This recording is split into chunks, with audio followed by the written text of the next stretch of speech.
evening. I'm Megan Wolf. And I'm Jeremy Dawes.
receiving. Caller, this is Alan James. The revolution starts tonight, Alex, and we need your help. Throughout this broadcast, we're going to ask you to do things that will directly help with this mass protest. I'll be talking to you regularly tonight, and I'll also be hacking you when I can. Please help get our message out. We're on the verge, Alex. You've always been fair and balanced in your approach to us. With your help, we can tip the balance in our favour. If you play our tape at the second break, that's when we think it will have the most impact. It's on your right. Episode of Just the Job, followed at 10 p.m. by a chance to see the very last episode of Just the Job. So what? How's he doing? How should I know? What, you haven't heard from him? He's a wanted criminal, Colin. So's my nan, but she never misses her birthday. Your grandmother's on the run, Colin. Yeah. Armed robbery, resisting arrest, double homicide of the same bloke. She's right, laugh. I hope he's all right, though. No. He's got this far, and your brother was fine. Going in 10 seconds, everybody! I wonder what they're doing to him. Annoying him, probably. Not probably, definitely. Going in 5, 4, 3... Good evening, this is the National Nightly News, broadcasting across the territories. My name is Megan Wolf. Our top stories tonight. Future legend. It's been 40 days since Disrupt conducted multiple attacks across the territories. During the coordinated action, subsequently dubbed the Night of Fire, emergency services were kept busy at the agricultural centres, while a series of covert attacks were carried out freeing political prisoners, including former newsman Jeremy Donaldson. Nothing has been heard from the missing journalist since the violent Disrupt attack on his convoy 6 weeks ago. Donaldson was on his way back to Betterment after his notorious court appearance. All of us here at Channel 1 hope that wherever he is now, he's safe. Food, glorious food. With the last of the menu centres opening in Territories 5, 8 and 14 today, Advance confirmed that the programme is now in full operation, providing free food for every citizen of the new future. What started as rationing during the 20-week war has blossomed into a social contract that is the envy of the unawakened world. Jack Tractorpants, spokesman for the menu centres, said today that while they can guarantee the contents of every box is nutritious, the actual quality of the meals you cook depends on whether you have a touch of Chef Jordan Rankley or the culinary skills of a professional footballer. If I were a rich man, problems in Territories 11, 17 and 22 today as striking bosses attempted to undermine their new economies.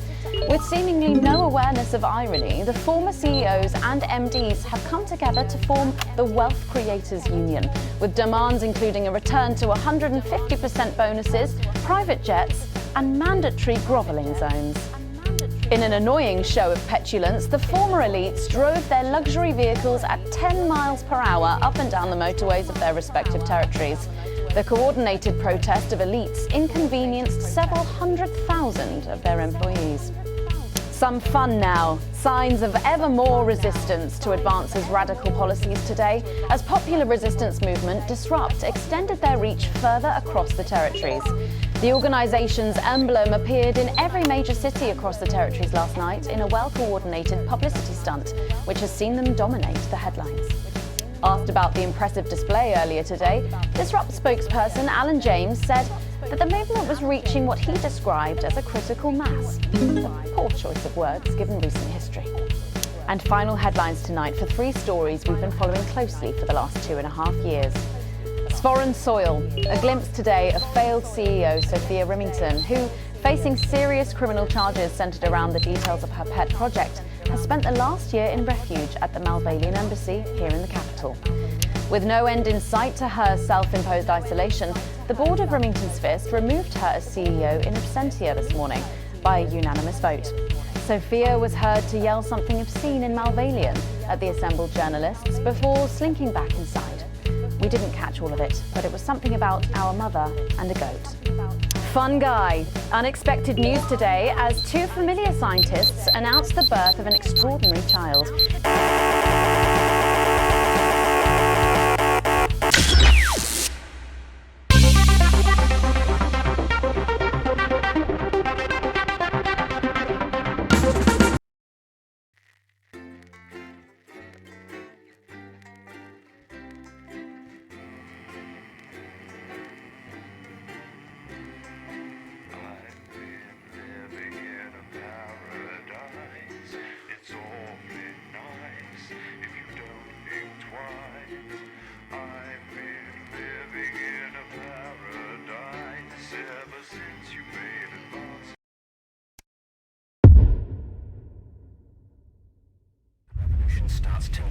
Alex, and we need your help.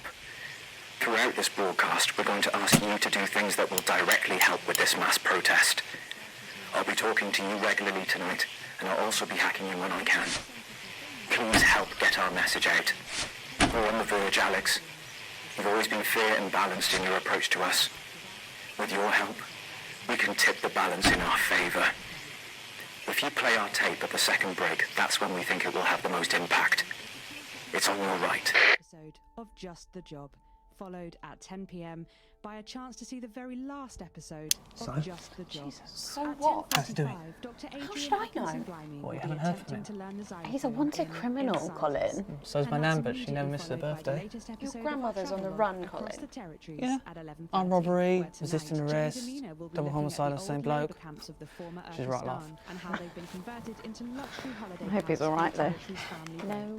He's got this far, and your brother was fine. Going in 10 seconds, everybody! I wonder what they're doing to him. Annoying him, probably. Not probably, definitely. Going in 5, 4, 3... Good evening, this is the National Nightly News, broadcasting across the territories. My name is Megan Wolfe. Our top stories tonight. Future legend. It's been 40 days since Disrupt conducted multiple attacks across the territories.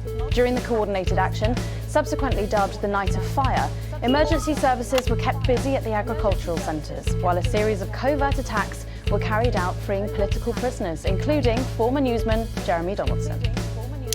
Nothing has been heard from the missing journalist since the violent Disrupt attack on his convoy 6 weeks ago. Donaldson was on his way back to Betterment after his notorious court appearance. All of us here at Channel 1 hope that wherever he is now, he's safe. Food, glorious food. With the last of the menu centres opening in territories 5, 8 and 14 today, Advance confirmed that the programme is now in full operation, providing free food for every citizen of the new future. What started as rationing during the 20-week war has blossomed into a social contract that is the envy of the unawakened world. Jack Tractorpants, spokesman for the menu centres, said today that while they can guarantee the contents of every box is nutritious, the actual quality of the meals you cook depends on whether you have a touch of Chef Jordan Rankley or the culinary skills of a professional footballer. If I were a rich man, problems in territories 11, 17 and 22 today as striking bosses attempted to undermine their new economies.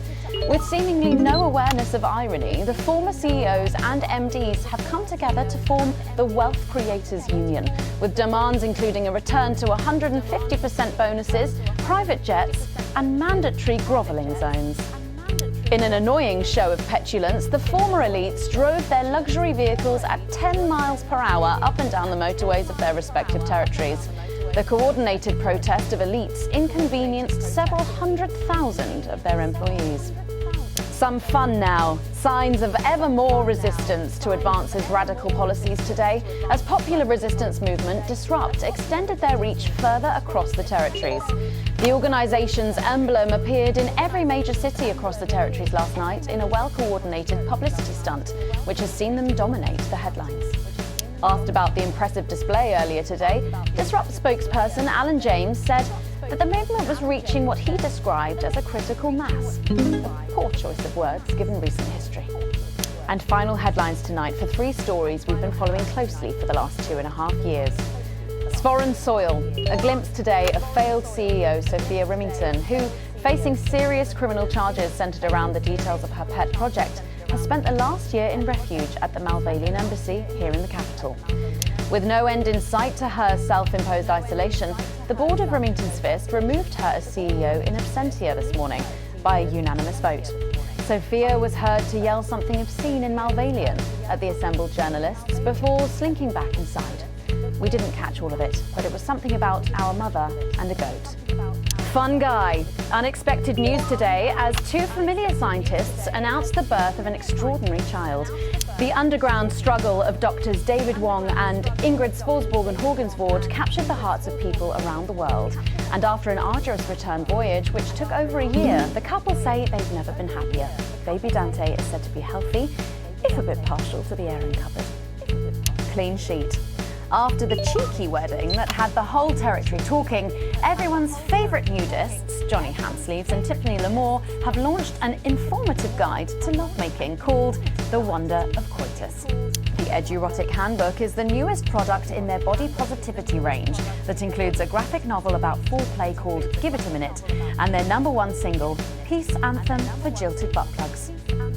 All that, plus we'll be taking a trip to Dangley Parks for the notice board, as well as getting a sneak peek at the hottest ticket in town. That's all coming up on tonight's National Nightly News.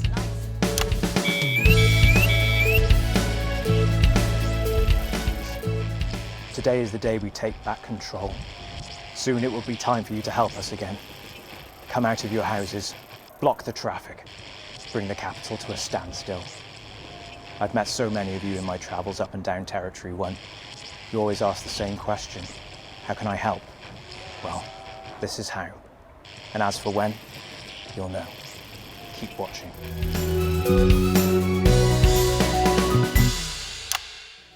But first, 500 days after the loss of a fine leader and a great man, the start of tonight's programme is dedicated to remembering and celebrating the life of Peter Clement.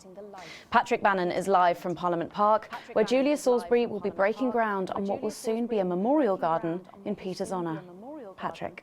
Listening to that old bitch lying through her teeth about missing that poor bastard. Patrick. I don't know what I'm going to do. We're live. Because I'm not being funny. Things were better with Peter, weren't they? Patrick. They were, and I don't mind saying it. They were, because he held her back. But now there's no stopping her. Hello, Patrick, we're Of live. course, can't say that, can I, Francis? No, not with public ownership. No, with public ownership, you can't say anything these days. She's lost it, mate. She's completely off the rocker. I heard from an aide that... Hello, Megan, you join me here live from the what? Hello, Megan, you join me here live from the what? Oh. Seems like we've lost some signal there for a moment. Well, we will be going live to that groundbreaking ceremony just as soon as we can get Patrick back. Meanwhile, let me just say, I think the memorial gardens are going to be gorgeous. I've had a sneak peek at the designs and Alana Marsh has done a fabulous job.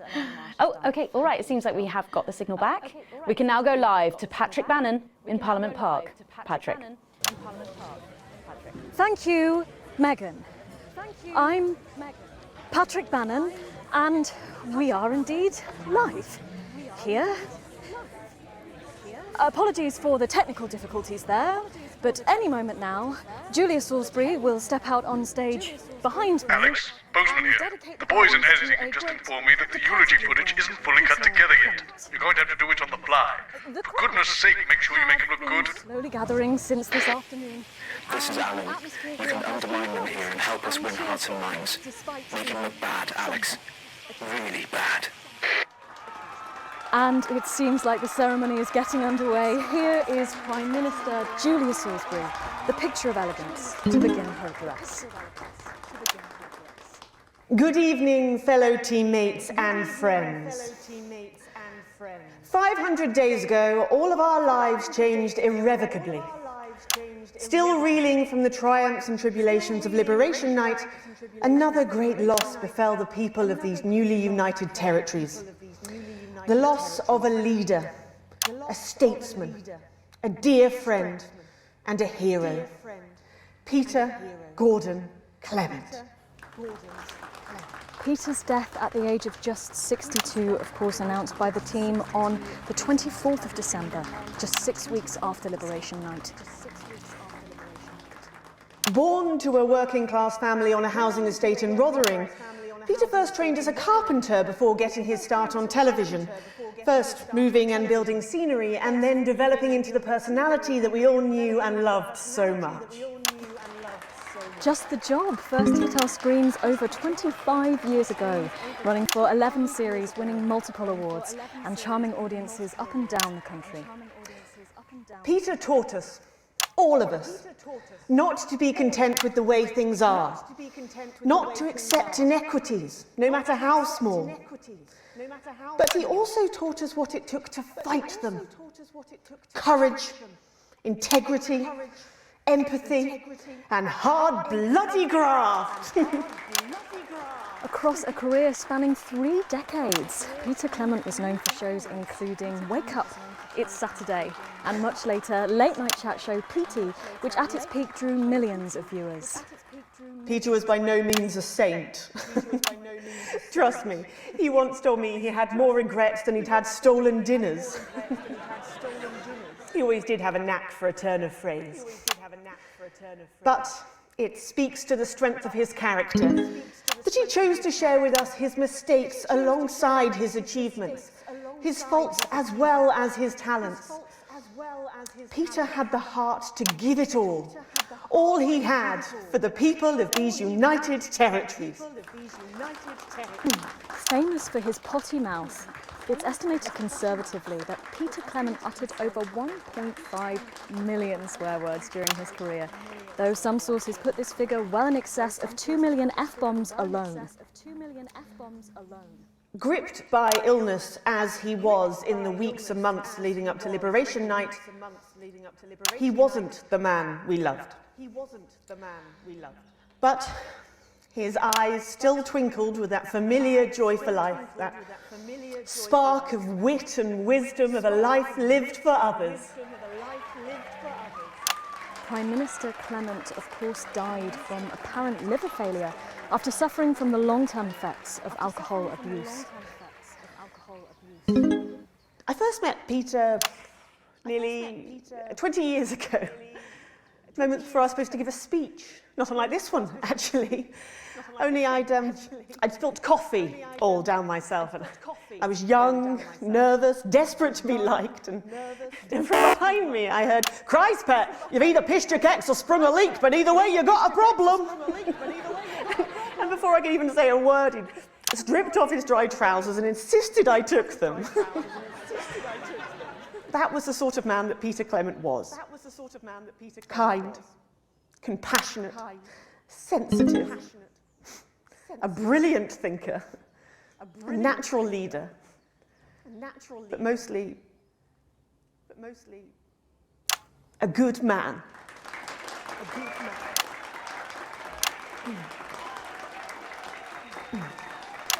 This glorious nation of ours, so beautiful and new, this shining beacon of Thank you, Alex. There'll be another opportunity to steer public perception soon. It's really starting. You'll know when. Despite his accomplishments, the future he forged, the boundaries he pushed, to me, he'll always be the man in his pants cheering on a stranger at the back of the conference. It is my great honour to give to you the Peter Clement Memorial Garden. Shall we see if we can get a countdown going? Everyone with me? 10, 9, 8, 7.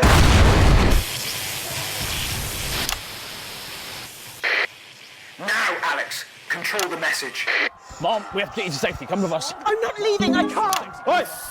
You two, come with me! Don't panic! You're hurting me! Well, stop resisting then. Stop resisting and we'll let you up. I'm not resisting! Ah! Fuck What are you doing? I'm not resisting! You're sore! I'm not resisting! Turn the camera off. National Night News. We have the right to be here. I said turn the fucking camera off.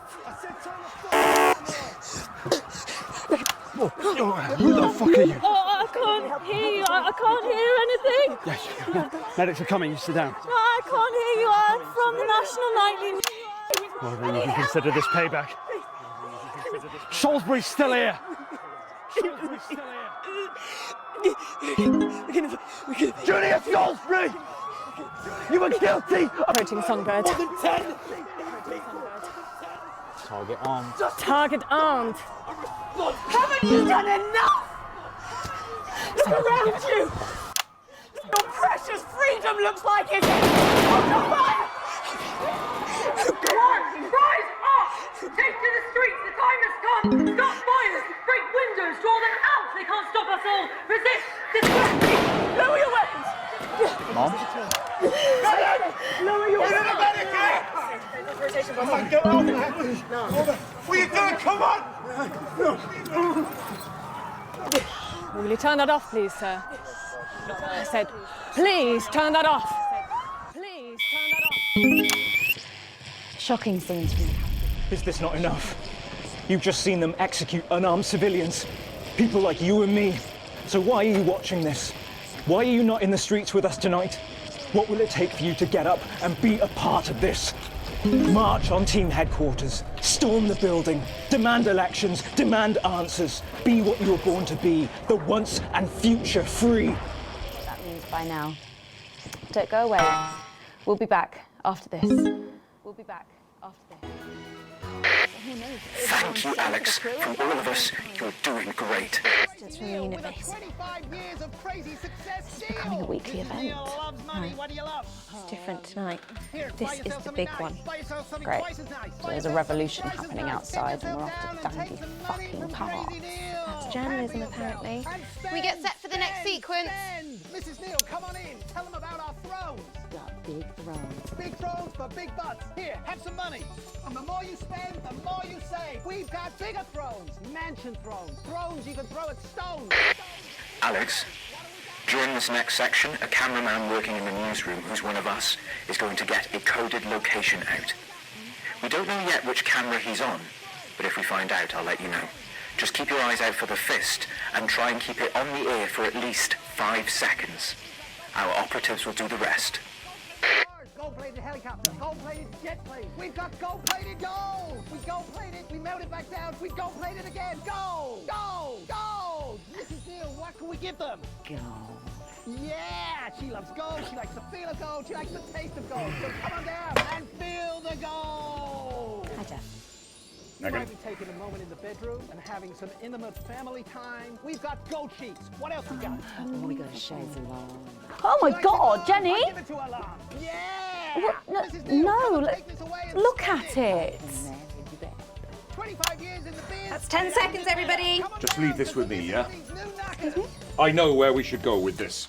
Going in 5, 4, 3. Welcome back to the National Nightly News with me, Megan Wolfe. Very shortly, we'll be taking our daily trip down to the village for the notice board. But first, let's have a quick catch-up with Mr. Jeff de Plume. Yeah. Right. Listen up, you lot. We need to get a few things straight. Everything okay, Jeff? You're not exactly fans of what we're trying to do in here. You've made that perfectly clear. So what's going on, Jeff? I'm just having a little word with the viewers, Megan. Don't worry yourself about it. Now. Jeff? Now. Jeff? Seems like you've forgotten where you are, Jeff. Well, I am. Which is a shame. A real shame. Now tell me, Jeff. We've just heard our man's on camera 4. As you know, Megan, we do our segment on the show every... Get back to the interview, Alex. It's increasingly clear to me that nobody likes it. Would you say that? I don't have to. You should see some of the letters I get. Oh, I would love to see some of those letters personally, Jeff. Well, luckily, I brought them all with me here. Yeah. You're a very small man, aren't you? Yeah. Now, there's been a lot of misunderstandings. Excellent work, Alex. That's the location shared. Next, you'll need to give them a go. If it's all right with you. Well, yes, our viewers are our top priority, so I think that's a good idea. Good, I couldn't agree more. Right, yeah, this one annoyed me. Dominic from Rantley wrote, Dear arrogant, talentless oaf. I think it's addressed to Tommy, but still. You're not funny, you're annoying, and I wish you'd all go and live in the sea. That's pretty hard to hear, isn't it? What would you say to Dominic? Yeah, I'd say that 3 Screenwriters Awards and a TV Digest nomination beg to differ. He's brought them with him. Yeah. Unfortunately, a lot of that lot agree with Dominic. Does look that way, doesn't it? Yeah, what have we got? Oh, yeah, Janet from Sanforth wrote, fuck off, Jeff. Fair enough. Yeah. What have we got? Here. Oh, yeah, this one. We've got blah, blah, blah, Philippa's talent, yada, yada, Tommy's fine. And here we are. But you, Jeff, are the most pointless waste of airtime since the test card. Hang on, this one, Dear Genius. Hey! Your show is the greatest waste of time. Never mind. Right, fine. Right, yeah, this one. Someone's drawn a picture in what I assume is ketchup next to my home address with a message that just reads, "You're a shitty man." It's actually quite good. This one simply reads, I want watch this rubbish, which I assume is a spelling mistake, but either way, it's just very confusing. Yeah. Fuck off. Oh, I read that one. Yeah, so the strength of feeling here is strong, Yeah. I would say. Jeff, what do you want to say to the people at home? I would say there's an easy explanation, Megan. Yeah? As you know, we are unbelievably funny in here. Yeah?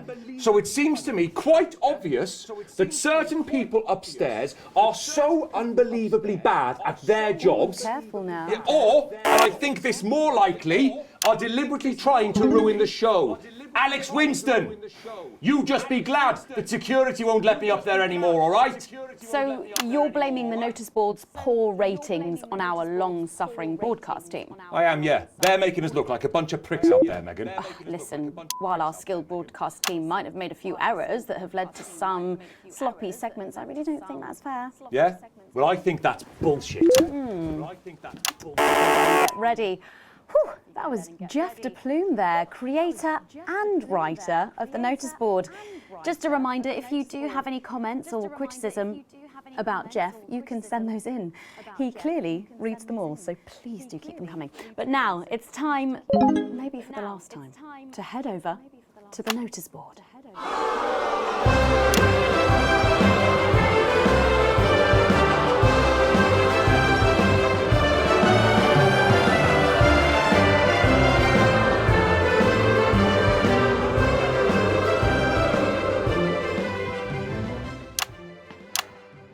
Fuck. Fuck. I've forgotten the line. Can we go again? I've forgotten the line. Can we go again? Boo! It's gone again. What a day! What a day! First a team morning, and then to post this notice. I don't know how I managed to cope with it all. Oh, wait. Perhaps I do.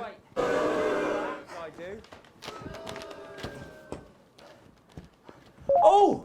Bus St. Barnabas, what on earth is all this? Freeze, dirtbag! Oh! Shit. Laura, I thought you were a knife-wielding mugger or stabber. I'm afraid not. It's just me, a community cohesion officer responsible for keeping crime at record lows. Of course, I keep forgetting that thanks to you and your team, violence in our streets is a thing of the past. What's all this, Vicar? I know! It's time for the go code. Give us 3 boos in a row, Alex.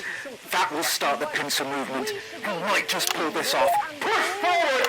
3 boos, Alex. Careful, Vicar. It looks heavy. Ha! Now don't call me the Right Reverend Ripped for no reason.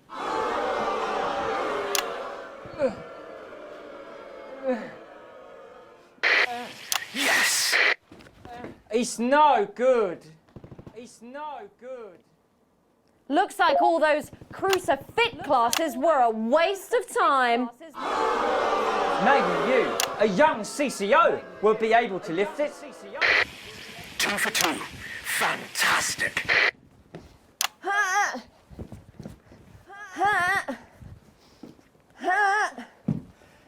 Looks like all of those lifting classes were a waste of time. It's too heavy, even for me. You did it, Alex. We're good to go. Charge! To lift this. Did someone call for the best firefighter in town? Hi-ya! Thank you, Captain Evans. You're so much stronger than us. Especially me, the weak old man. It's the least I could do for my community.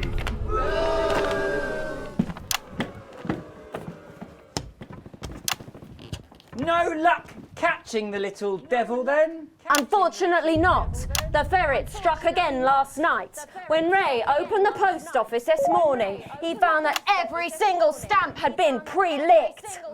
My God! Some people have no decency. Sadly, if we don't catch him before tomorrow, we may have to cancel the village fete. Don't worry. We won't let that happen. Will we, Vicar? No, no. Will we, Vicar? Laura, tell me, why do they call him the ferret? Some say it's because of his sneaky nature, but really it's because whenever he strikes, he always leaves behind the foul stench of urine. Never fear, officer. We'll catch this pissy nuisance and save the village fate, or my name's not Captain Danger Evans. The community cohesion team are doing their best, but they simply don't have the smarts to solve this mystery. But I know someone who does. Someone who's about to blow this thing wide open. Me! Blackout! Me! Blackout!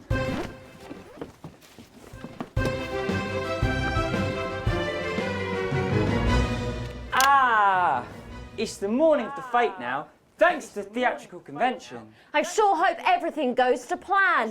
Oh, look, there's Mrs. Craven setting up her cake stall. And look, there's the motorcycle display team setting up for a show that would be too expensive to show on television. I'm setting up the coconut shy. What are you doing, Vicar? Well, first I'm running the tombola, and then I'm selling forgiveness for money. Aren't you judging the jams?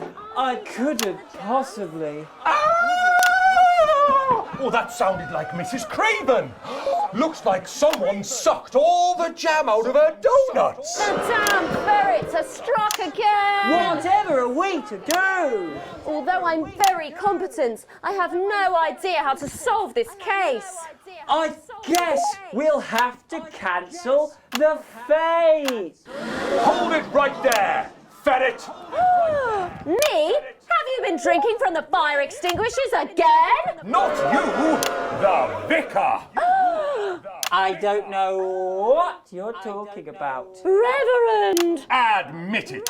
You wanted the village fete cancelled so you could have the day off, didn't you? Vicar, is this true? I don't know what you're talking about. Reverend! Admit it. You wanted the village fete cancelled so you could have the day off, didn't you? Vicar, is this true? Hang on. I don't know what you're talking about. Reverend! No, stop. We've got stuck. Let's just... hold it right there, ferret. Me? Have you been drinking from the fire extinguishers again? Not you, the vicar. I don't know what you're talking about. Admit it. You wanted the village fete cancelled so you could have the day off, didn't you? Vicar, is this true? I don't know what you're talking about. Reverend! No! Someone's fucked this! Someone's this! Here. Admit it, you wanted the fete cancelled so you could have a day off, didn't you? Vicar, is this true? Yes. I already have to work Sundays. I already have to work Sundays. I shouldn't have to work 2 days a week. Vicar, is this true? I don't know what you're talking about. Reverend! Fuck! Okay, sorry, we're just going to have to cut short the final episode of the notice board there. What? Yeah, yep, it's really sad, but I think it really has run its course. No, there's a good bit coming up where I solved the whole thing. It is a shame. It's a real shame. We would like to thank you all. Look, very let's much. just go on with the last bit. Tommy, Tommy. For fuck's sake, you late! Right, fine. I already have to work Sundays. It's something about, God fucking damn it! So thanks again to the cast of the notice board.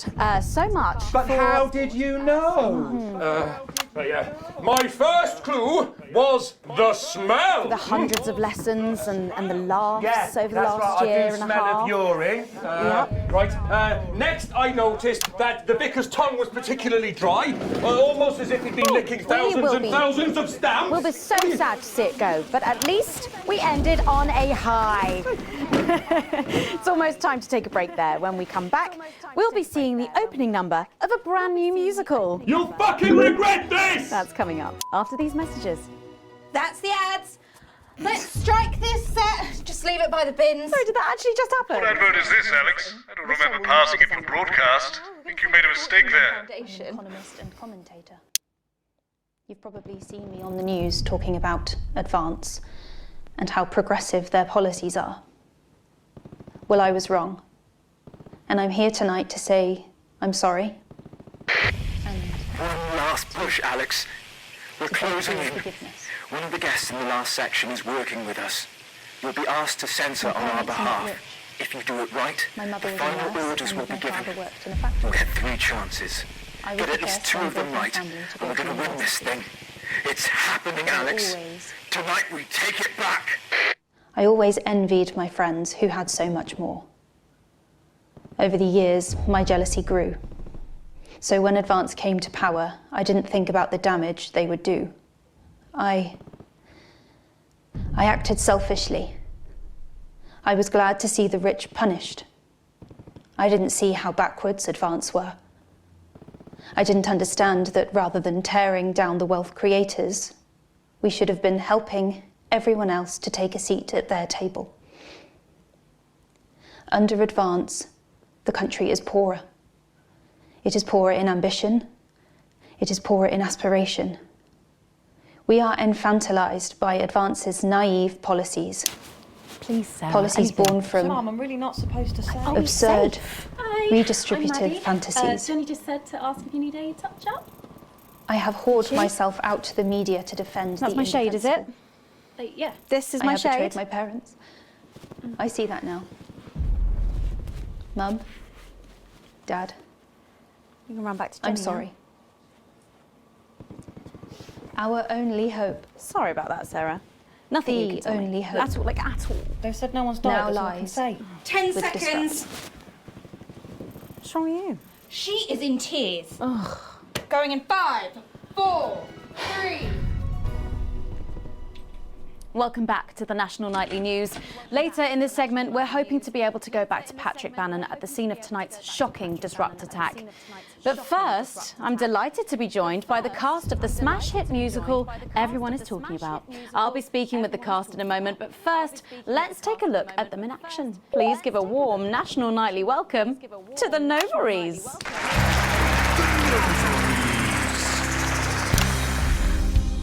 Hello? Doctor? Yes, I see. Thank you for letting me know. I have a decent life. I'm a happy, loving wife. And my job is well paid and fulfilling. I have a husband, John.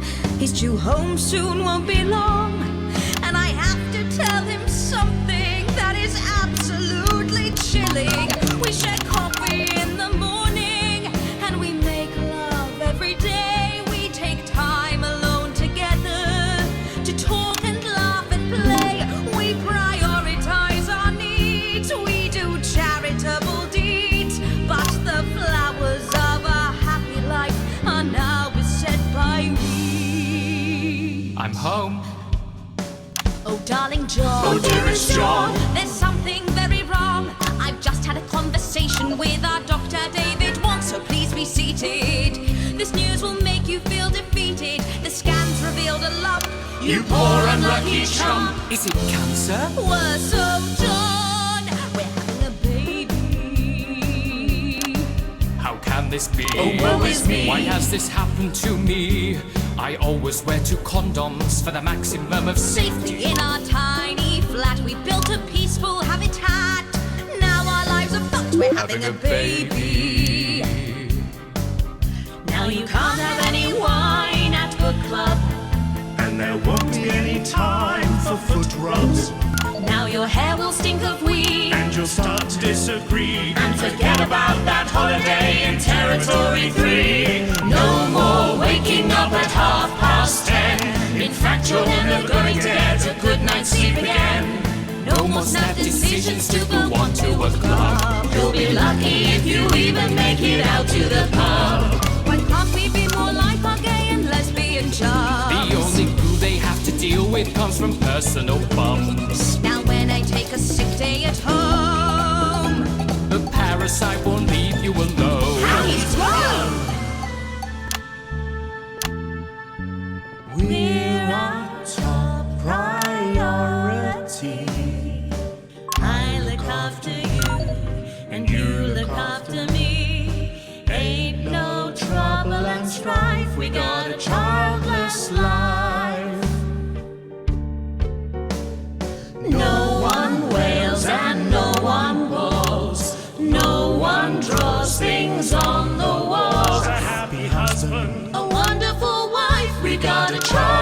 this life. We're having a baby. We're having a baby.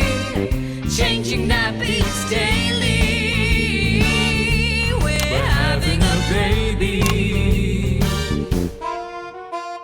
No more weekends by the coast. Now your kid is uppermost. It's more than a passing craze to have childless days. We're having a baby. Food and drink thrown everywhere. Death trap toys at the top of the stairs.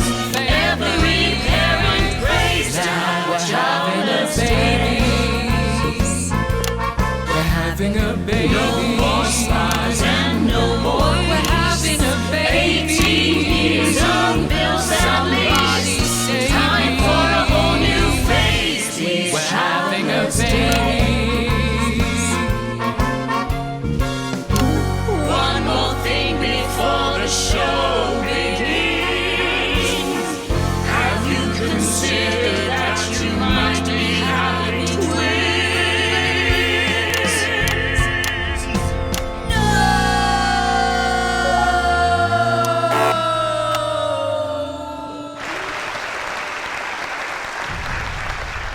Amazing. The Novaries there, treating us to their opening number from Elegy for a Childless Life, which is currently the hottest ticket in the Capital Theatre District. And we'll be touring the territories later this year.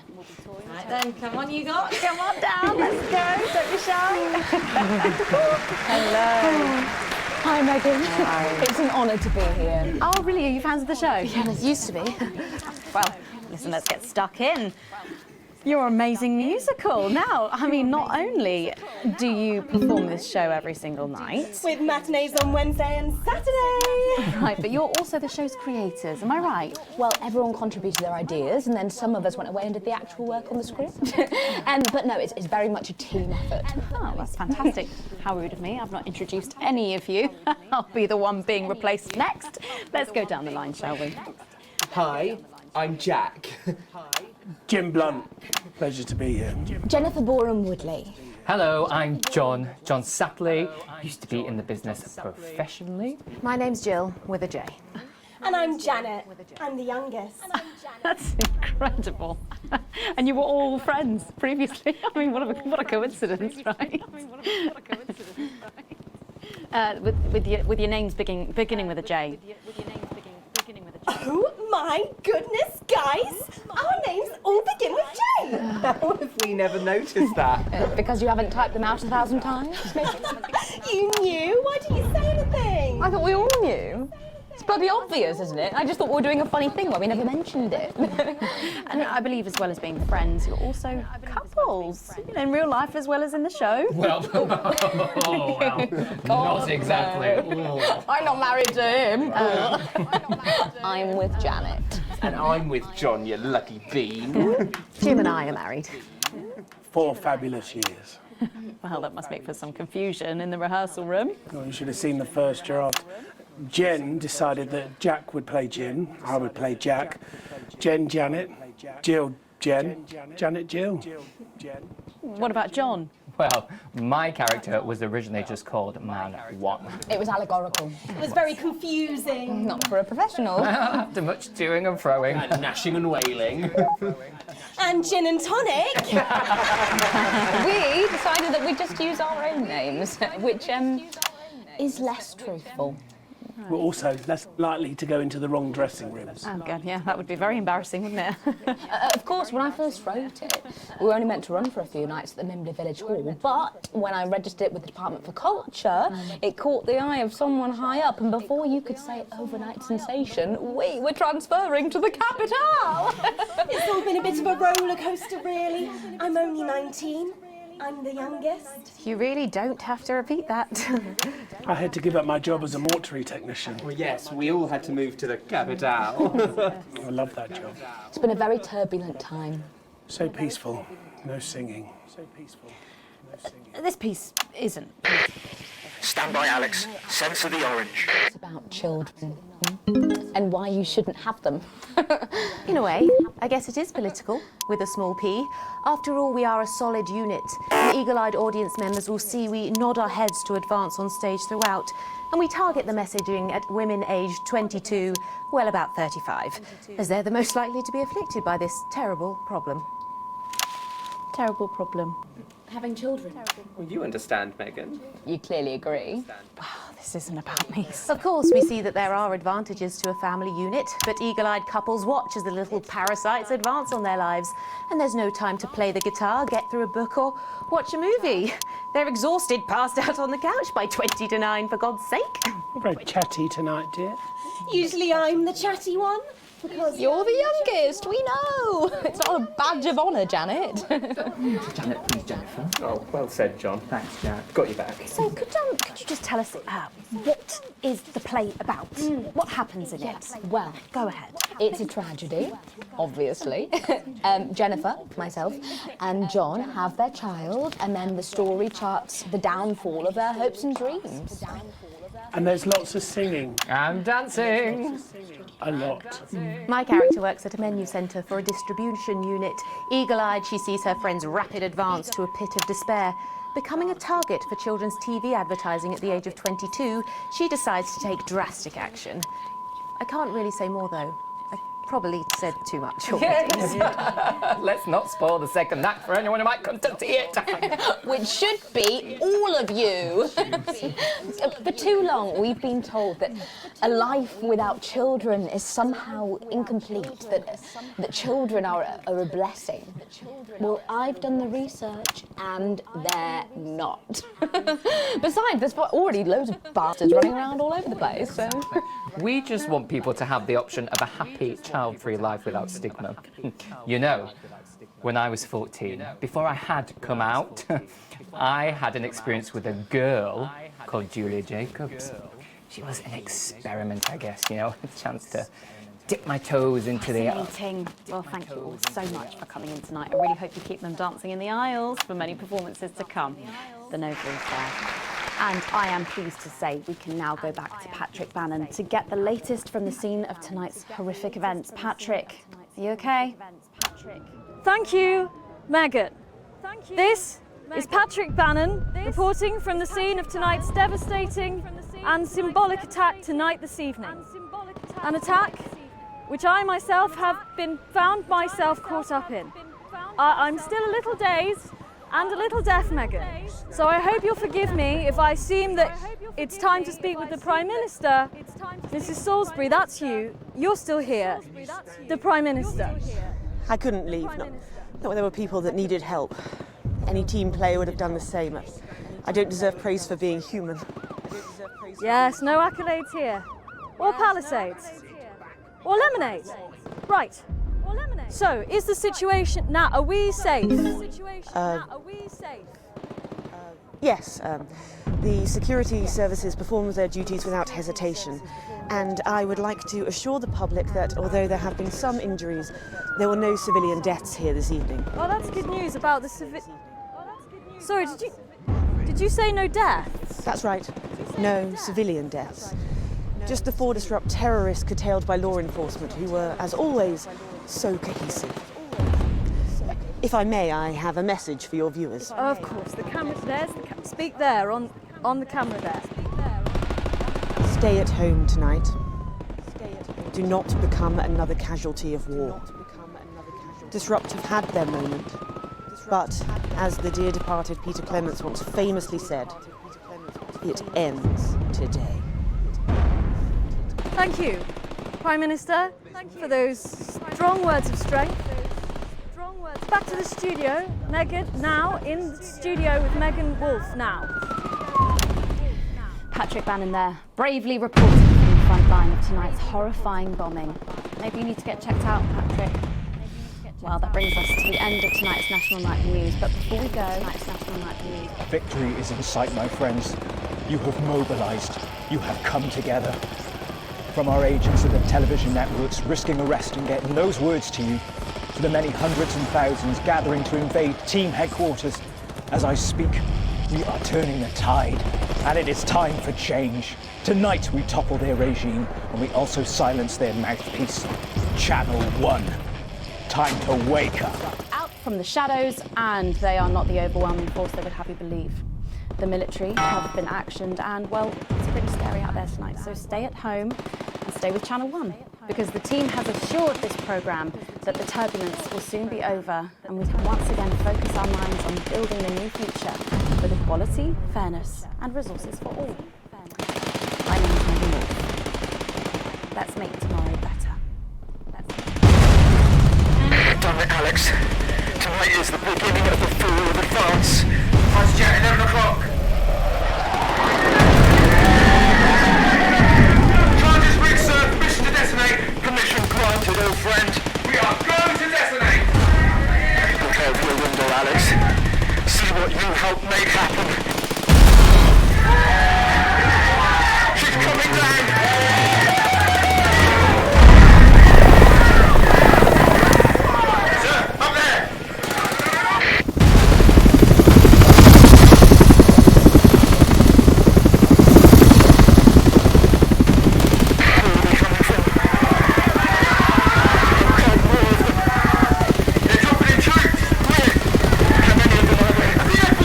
Sir!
I've checked the schedule for tonight. Nothing particularly important to report, but I'm sure you'll manage to find some new way to disappoint me.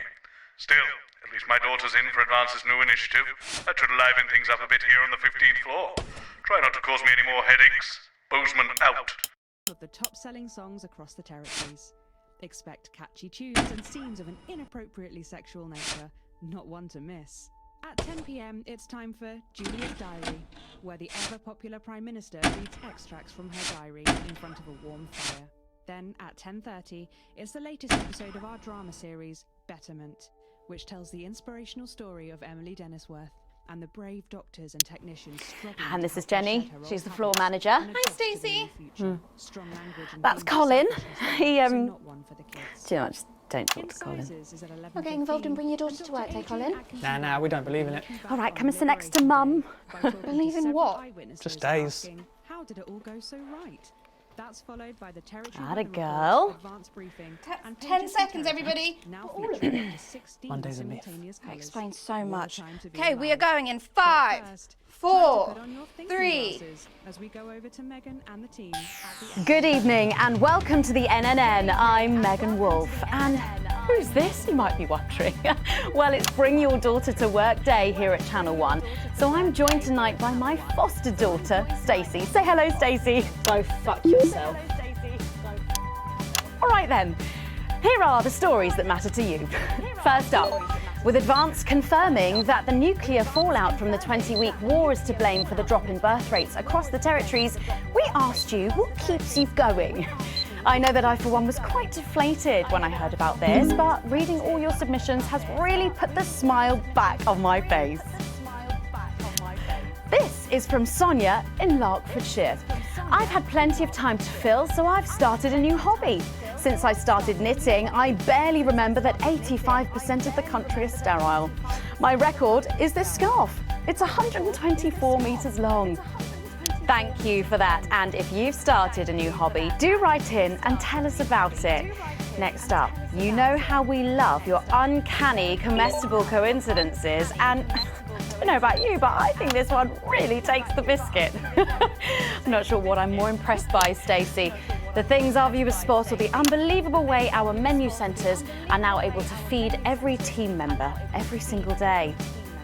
Greg from Poddington has sent us this lovely photo of their breakfast, saying, I couldn't bring myself to eat my toast this morning because I could swear it bore the spitting image of the great Julia Salisbury's relatable face. So I had to make do with a plate of butter and 2 spoonfuls of jam. Do keep those coming in. Come on, can you have a go? We've just got time for one more of your stories, and this one is an inspiring story of rehabilitation. That's it, just tell us who it's from, yeah, and then read it out, okay? So this one says it's from John in Stokely. Before I was convicted, I'd never read a single book, but since I was released from Betterman, I haven't been able to stop. I'm even working at a library, and on our lunch breaks, Mr. Wordyworth spell checks my tattoos. We absolutely love hearing the way our neighbours and team members have been able to become better people. So do let us know your stories here. You can do this bit, Stacey. No, you're right. Come on, give it a try.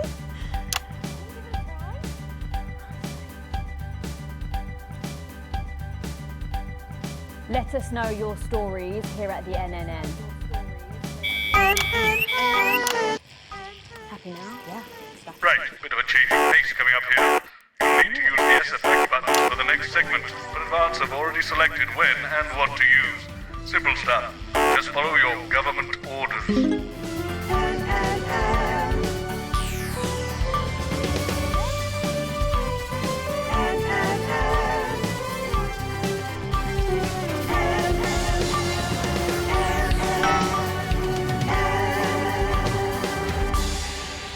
First up tonight on the NNN, it's time to celebrate this week's team lottery winners live from the Shakespeare Theatre right here in the capital. We're going to hand over to Julia Salisbury. I suppose you don't think much of her either, eh, Stacey? She's got a lot more going for her than you wankers. Okay, surprising vote of approval there from Stacey. Let's go live to that right now. Good evening, everybody, and welcome to this week's Team Awards. Of all the many duties I have as team leader, this is by far the most pleasant. As I so often say to you, the uneven past is now, following the demise of Disrupt, firmly behind us. This is the new future. And I say to you, it's better now. I am delighted to be joined here tonight by one of the oldest people in Territory 1. He was born over 107 years ago. Please give a warm team welcome to Alfie Tadgbadger. So, Alfie, you must have seen so much in your lifetime. What have been some of the highlights? Alfie? Alfie? Is he all right? Is he all right?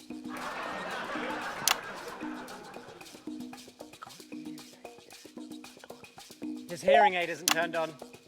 Oh, could you turn it on?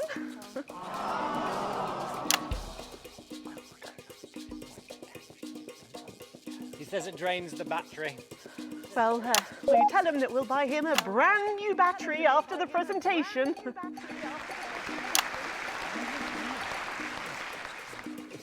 Yeah, he says that's fine then.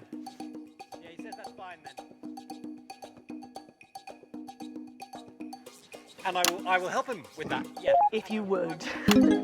Sorry, can't get the staff. Yeah. We got it. So, Alfie. What? You're 107 years old. Oh, don't bloody remind me. Would you like to tell the audience what that's like? Well, where is everybody? Out there, in the dark. Oh, bless him, it's not just the ears. Who are you? 2 sugars, please. I'm Julia Salisbury, the Prime Minister. I love this story. Who are you really? No, I really am the Prime Minister. Oh, so you're a woman. Yes, a woman. One of Women can do anything men can do these days, Alfie. Oh, can you piss standing up? I can't say I've ever tried. No, I didn't think so. 2 sugars, please, and not too much milk. Shall we get to the awards, Alfie? I'm only going to ask you about my life. Well, I'm not sure we have enough time left now for that. So... When I was 9, I wanted a pet, so I asked me mum and pap. There was no television then, back then, you know. We made our own entertainment out of coal and roadkill. Well, that's fascinating. So they got me a pet, see? But it weren't a dog. They told me it were a dog, but it were a stone. A stone? Yeah. So I called it Patch, which was a popular name for a dog back then on account of the king having a patchy face. And I decided to introduce him to pretty little Gertie Thimble, who lived up the road. Oh, how romantic. She threw my dog in the river. That was the day I decided I'd never marry. And that's the secret to your long life? Oh no, I've been married 7 times, divorced 8. There was a mix-up with number 3, see? Yes, I'm just lucky. Are we going back to the home soon? Soon, Alfie. First, let's turn to the reason we're all here, the weekly Territory 1 Team Awards. First up tonight is a lady who really knows how to put in the extra hours. She works at a transition centre in Hamble-Bamblebury, and she has single-handedly allowed more families to unburden each other than any other nurse in Territory 1. In the uneven path, she'd have been locked up. Tonight, she is being honoured as a team player. Please welcome Daphne Snister.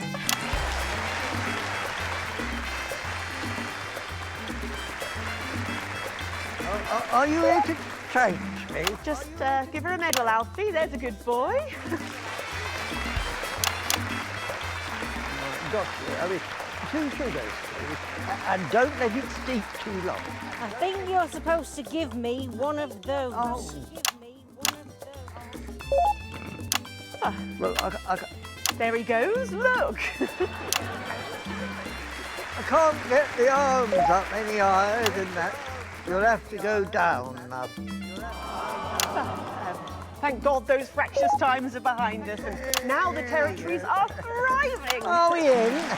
As the actor said to the bishop. Yes, thank you. I've got it from here.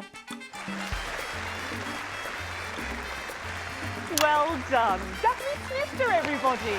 Now, open your envelope and find out what you've won. Don't hold back there. She's tougher than one of Peter's homemade Eccles cakes. Got it. I've won a holiday for 2 in Territory 15. Used to be called San Palmerino, didn't it? I believe it did, yes. Why couldn't we have stuck with that then? It's easier to remember. We're all one nation now. Hang on a minute. Isn't it still on fire? Daphne Snister, everyone! Oh, what about my change? I've been in these white pants for 3 days now. We'll get to that, Alfie. Oh, right you are, love. Next up tonight is a couple from Farnley who, after a rocky start losing their family's ill-gotten gains to the Assets and Wealth Act, have really embraced the new future, setting up a community farm and petting zoo in their local area for all the local children to play. Please welcome Otho and Lobelia Jackson Randy-Gannis.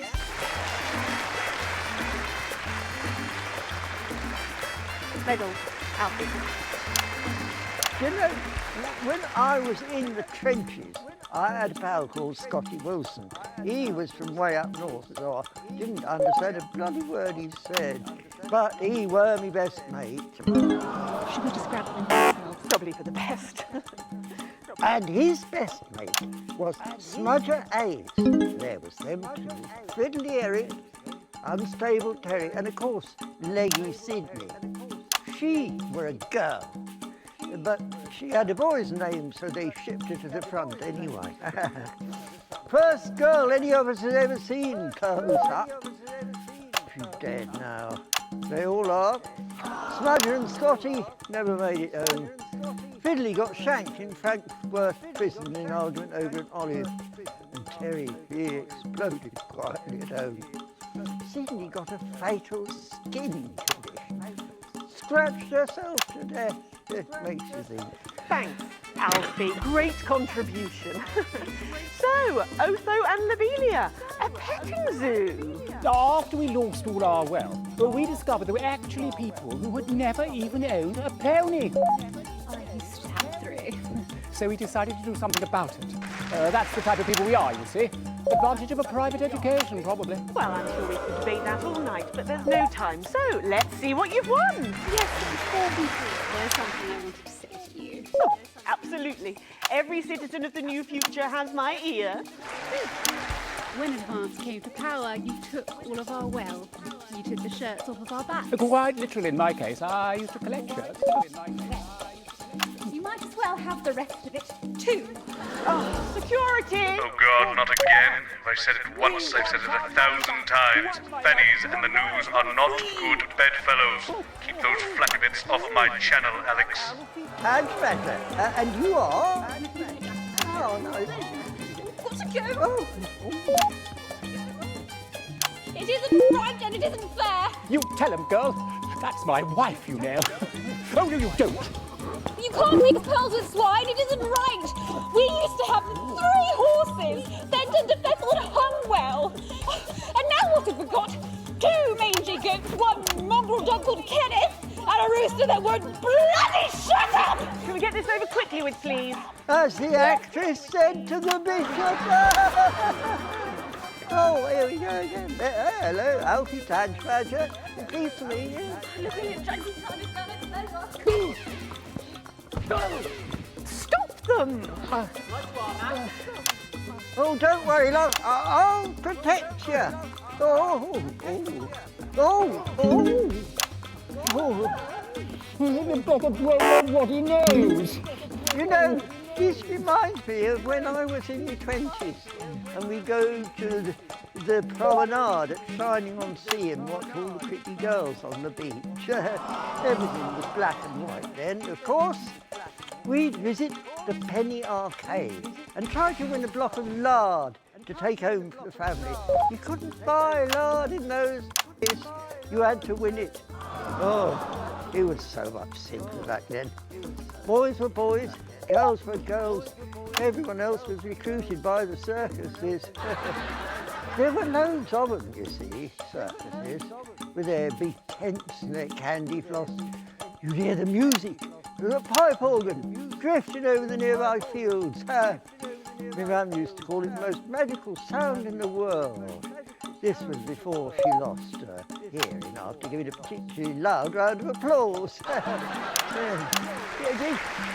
Did you ever go to the circus? What's that, Alfie? The circus, don't go mind. Yeah, just a tea, pet. Well, That was an unexpected dose of naked nostalgia. Some people simply can't let go of the past. That's why I look in joy and fervent admiration at the younger generation. So cohesive, such a team. And with fertility falling throughout the territories, we should value our fabulous new generation now more than ever. Our final winner tonight is a go-getter who really went and got 'em, helping to root out more than 170 disrupt collaborators in his own neighbourhood. Since then, he's gone on to be a senior cohesion cadet leader and organised all of the entertainment at last year's Camp Cooperation. Our final winner tonight, Edwin Neverley. Oh, congratulations. You should be in a transition centre, you old nonk. Prime Minister, it's an absolute pleasure to finally meet you. We're very similar, in my opinion. Well, I've never been much of a role model. Nonsense. Prime Minister, you have saved this country. You have fought enemies, foreign and domestic, with an iron fist. As with my own tiny fists have I. Well, let's open the envelope and find out what you've won. Maybe it'll be a fist enlargement.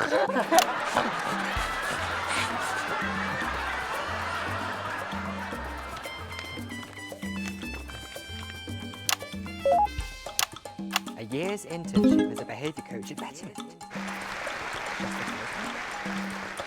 Let's show the fools where they went wrong, eh? Well, actually, Betterment is about rehabilitation, Edwin. Absolutely.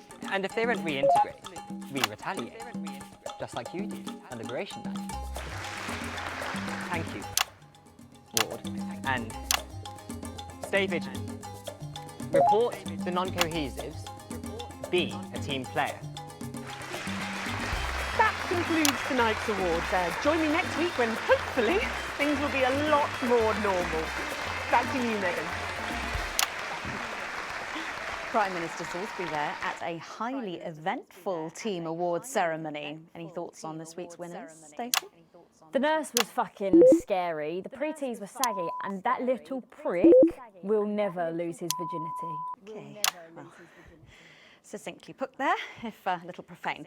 After the break, we'll be going live to a star-studded premiere. You won't believe who's on the red carpet tonight. Don't go anywhere, we'll be back after this. And we're out. Oh, Alex, one other... What's that? You're off already? I know you had to take the day off work with Junior, but... Oh, I see. No luck still with Theodore. I'm so sorry, darling. Of course. I'll speak to you later. Oh, Alex, I completely forgot what I was going to say. Blast it all. You're lucky your Susie is a key worker and exempt for today. Some kind of tragic comic disaster. That. Even as they still refuse to feed their own. Do you reckon he's But watching they us have somewhere? underestimated us. For though they may have scarred our bodies, they will never damage our Are you receiving or a... break our Are you mutual fucking with bonds. us? Oh, right. So she Birth can rates swear. may be challenging, but happiness is everywhere. Satisfaction radiates from every metric. We are producing more and faster than ever before. We have more time to focus on our inner lives, for leisure, for art. We have less stress, and we are healthier than ever.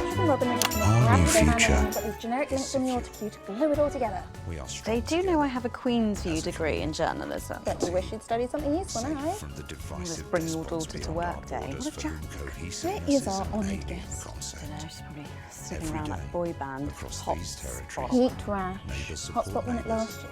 and Heat friends rash. reach out to friends. God, they're bringing out the names, aren't they? I hear the computer comes up with them. The songs too.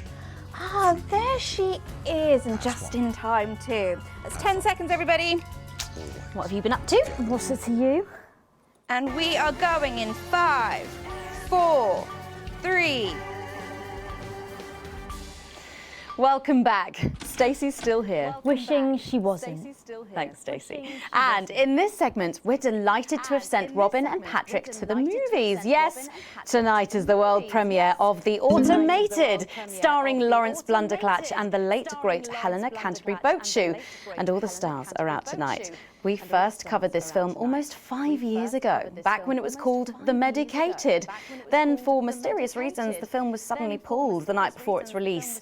Well, since then, executive executive producer George Focus has spent 5 long years polishing the film and turning it into a special edition premiering tonight. With extensive state-of-the-art visual effects and a top-quality voice team, George says it's the movie he always wanted to make. Now, let's take a look at it.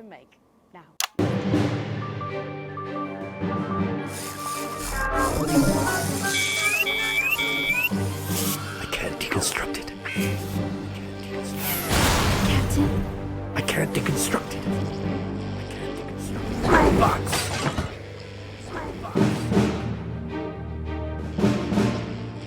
Is this a wig? You think I don't grow that? You think I don't grow that? No, Dick, I'll kill you.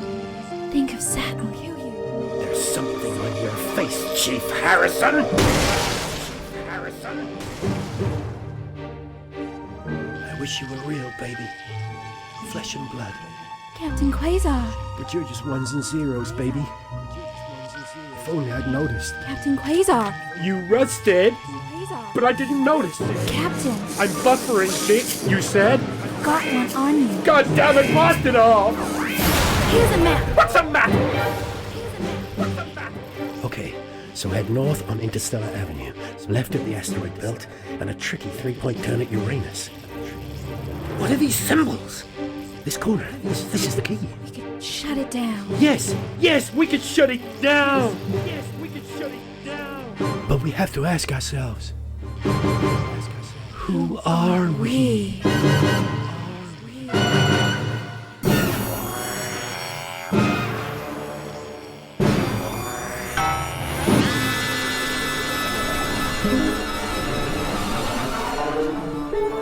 Gosh, thrilling stuff. What did you think, Stacey? Thrilling stuff. What did you think, Stacey? The robots were all right, I guess. They certainly were. Let's go over to Robin Short now in Western Square, who I believe has got the star of the show. Robin! Right, you, shall we? Yes, we are live from Western Square with a man who needs no introduction, Florence Blunderclatch. How has your evening been so far? Magical, absolutely magical. My most dear friends all gathered here to celebrate my work. One really couldn't ask for much more, could one? Well, on that note, with award season just around the corner, are you hoping to add to your collection for a 3rd time? Well, I really couldn't say. But if the association deigned to honour me for a 4th time, so be it. It's really not for me to say. But let's just say that I know of 3 little gold men who are getting rather lonely. Absolutely. Because I've won 3. 3 little awards. And each more deserved than the last. Well, it's safe to say that your career has gone supersonic in the last couple of years. How's that been? Well, as I was saying to Stephen only yesterday, that's Stephen Spellman. The Stephen Spellman. Lovely chap. I mean, unbelievable mind. I said, Stephen, you know, this really has been quite the ride. But you know what he said? He agreed with me. Wow. And what do you attribute your success to? Well, if we're talking actual numbers, I'd have to say 60% talent, 30% looks, and 10% passion, brackets general. Not to mention the incredible coverage on election night. That really was the start of it all. That and my own range of sick bags. Lawrence's Chundercatch. Wow, who could forget? Well, it's been a delight talking to you, as always. Thank you so much. Well, Patrick Bannon should be with Lil C for a conversation that doesn't involve vomit. Patrick! You, Robin. Fingers crossed. I'm joined here by pop icon. It's Lil C. And her father, country singer and alien worshipper, Billy Bob Jean Short. Howdy. So, Lil C, what's with the bag? She knows what she's done. Well, we love this look. Is it one of yours? No, you know it's not. We don't do that anymore.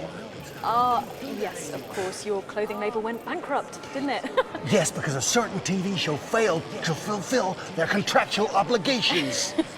Well, you look great. Well, that's probably due to her new cosmetics and wellness brand. I'm not sure that it is. Let her show you. This is our new eyeshadow palette. She calls this one Glands. Wow, it's scented. Wow, that was a surprise. And this next one, this is our new lipstick. We call this shade Lips. Oh, wow, why is it so salty? It's organic. And this, our next one, this body spray, this is a body mist which rebalances your hormones and actually smells like fertility. Oh, right, yeah. Oh, wow. You feel that? Yeah, that burns. Oh. All this is part of Lil C's new range, straight from my vein. Oh, good lord. Breeze Craglar! So, you're retiring from the music industry. That must be hard. Well, she's way past her prime, Patrick. It was very hard for her to accept at first, but the industry's very, very sure about these things. Well, you sure we can't convince you to release just one last album? We do actually have another album ready, but that's for the label to release in case she dies over the next 10 years or so. Oh, really? Well, given the way she's going, you might get it by Christmas. Well, we better let you get back. Now remember, we need the money. So, she's also available for parties, weddings, funerals, and bar mitzvahs. Well, thank you, Lil C. That's Lil C there. Oh, and it looks like Robin has got hold of Jesus. Is it obvious I'm sweating, Robin? It absolutely is, Patrick. Jesus, I almost can't believe you're here. How have you been? You know, I like to walk amongst the peoples every now and then. It makes them feel close to me. Right, yes. And to be close is to be human. And to be human is to be apart. Oh, that was good, write that down. Hey, Rachel, write that one down. It's good to see you've done so well for yourself. Thank you, my child. You know, I have you to thank for that. If it was never for your show supporting me and my music, I never would have transcended. Now, there are rumours going around that you might be running for office. Is there any truth to that? Yeah, that's absolutely true, yeah. But you're aware that elections have been suspended in the territories? No, I'm not running to be no Prime Minister. Oh, you're not? No. I'm going to be King of the Moon. King of the Moon? Yes. No, sorry. You're running for King of the Moon? No, not running. It's my birthright. And does this have anything to do with promoting your upcoming hip opera, Jason Space? Hush now. Cynicism is so unmoon. Okay. And how long will this last? Will it go the way of last year's Living as a Mouse fiasco? Or maybe your foray into ventriloquist beats? I don't make the new rules. I merely live by them. So, are you looking forward to seeing The Automated? You know, I don't believe in film. Thou shalt keep thine image still and holy. That's track 4, Jesus Christ made us though. Okay. Thank you for your time, and good luck with your new life in space. And with you, my child.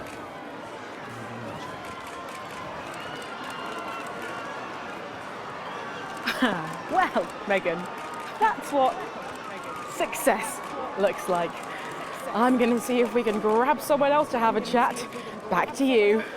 Thanks, Robin. But I think Stacey and I are probably in quite enough trouble where we are. So, 3 big names there, Stacey. Yeah, big names. Any thoughts about them, maybe from your generation's perspective? You won't like my opinions. Oh, go on, try me.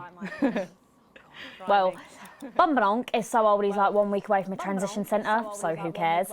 And Lil C was cool when I was like 12 or something, but now she's just another fucking loony.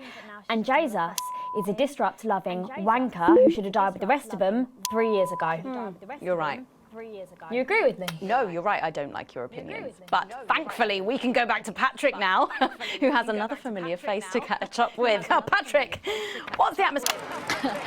It's absolutely electric, Megan. I can't quite believe it either, but he's here. It's Crazy Neil. Hey, hi, ho, how you doing? Neil, our audiences just love you. They've really connected with your ads over the years. What's it like suddenly being so popular? It's crazy. People stop me in the streets, they expose themselves, they write me threatening letters. You know, the stalker has become the stalky. A real taste of Neil's own medicine, if you know what I mean. Yeah, and what's been the most challenging thing about being so famous? It's places like this, you know, being around actors and rock stars. They're real crazy, and Crazy Neil knows crazy, and I'm used to being the loudest whack job in the room. Yes, I can imagine. But I know what you're thinking. Hey, Neil, where's the crazy deal?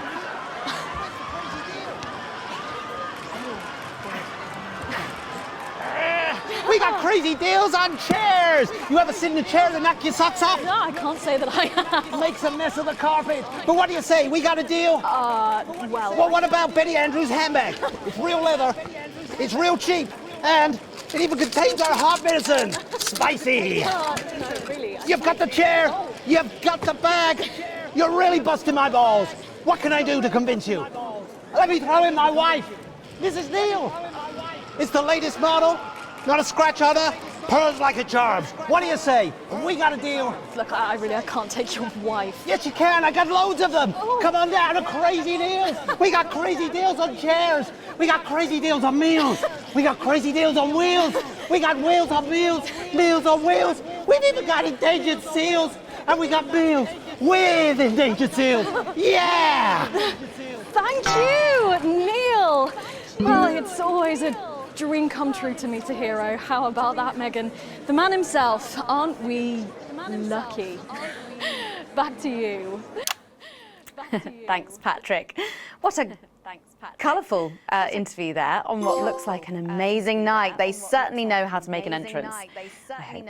And the automated really does seem to have unstoppable written all over it, because despite Boris Horsey in Hours magazine calling it Lawrence Blunderclatch's overly long suicide note, in a review which ends with the words, and he hasn't even had the decency to see it through, the film, which is free to all residents of the territories, has seen record pre-bookings and looks set to run for months and months. But let's go back to those lucky few seeing it tonight. Oh, I'm so jealous. Robin, you see... Well, I thought I saw some leprechauns in the green room, but I think it might have been someone's kids. But I know, they just keep coming. And here are some more famous faces, or famous brains, I suppose.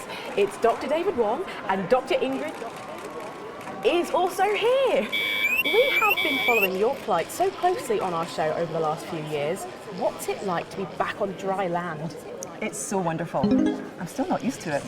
Every time I see the sun, I want to just scream out in joy. I'm grateful every day to your viewers for their support. Without them, well, we wouldn't be here. Yeah, it's fine. And am I right in thinking that you two have a lovely little boy together? Dante's 3 now, and he's gorgeous. Oh, what a beautiful family. Not since she left me. Oh, excuse me, I didn't mean to, It's fine. Oh, it's fine, is it? Well, what happened? Well, you know, the normal story. Sometimes things aren't as easy as they were when all you had was a kid. No sooner was she able to see me in daylight than she was zooming off with a moron. Oh, she's not a moron. She's a doctor.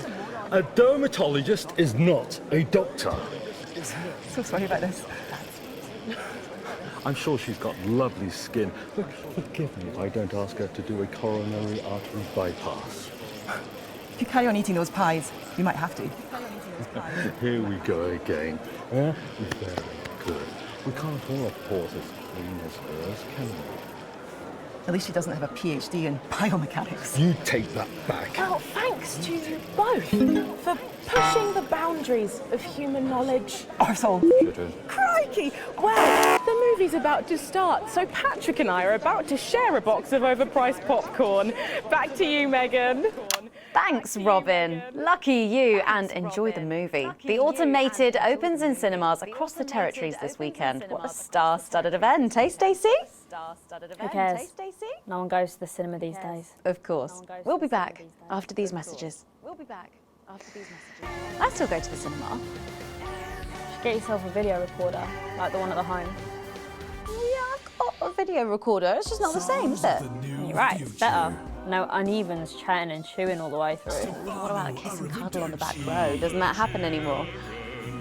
In public? What's wrong with you? Nothing. Nothing's wrong with me. Feeling better? Got to get set up for heat rash. I think Ronnie's on something. I know he is. It was on his rider. Apparently it's medicinal. Ronnie's always high. Give him orange juice. God, she speaks. He's a stupid cunt. And just like that, you wish you wouldn't.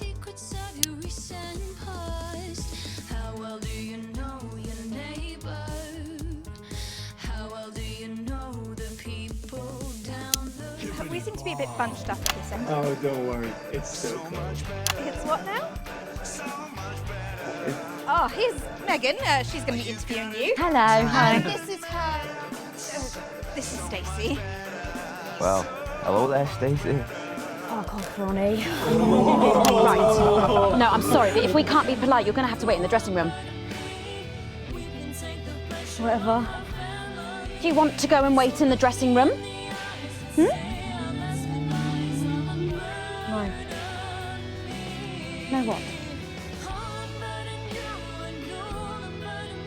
No. Thank you. And sit up straight. You're ruining my shot. That's 10 seconds, everybody. No co. Fucking right, Noko. What's that? What's no? Bring in 5, 4, 3.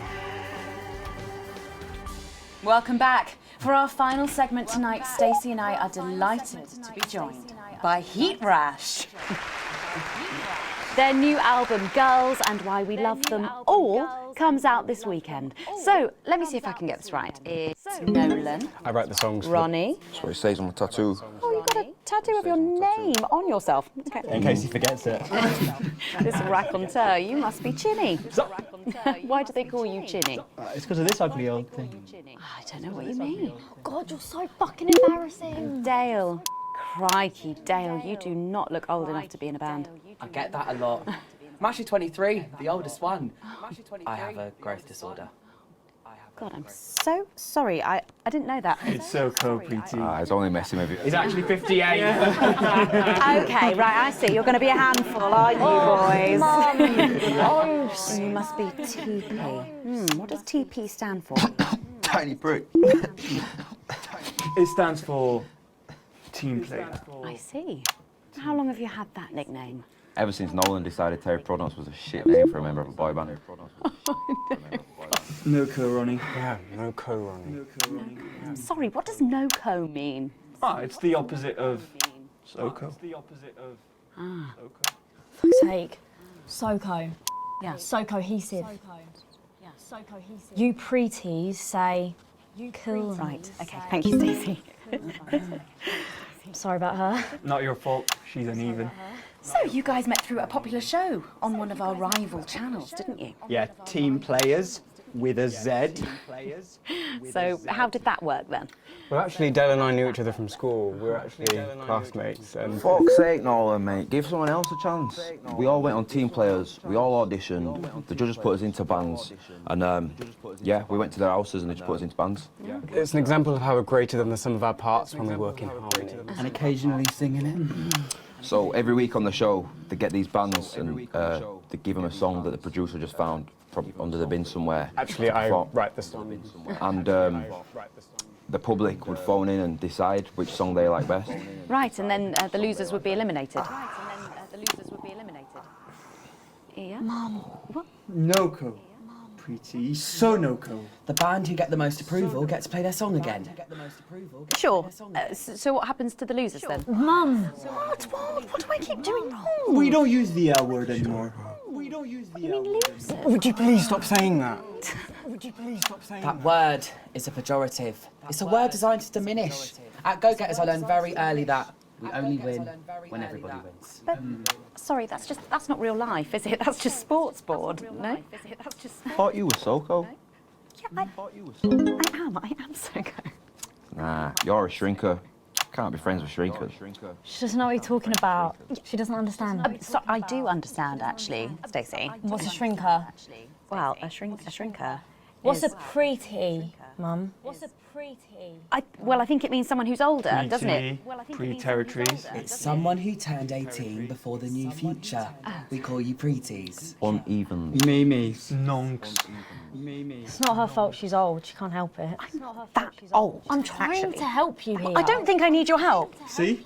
Total Mimi. See? Is that so? Yes, obviously. Yes, obviously.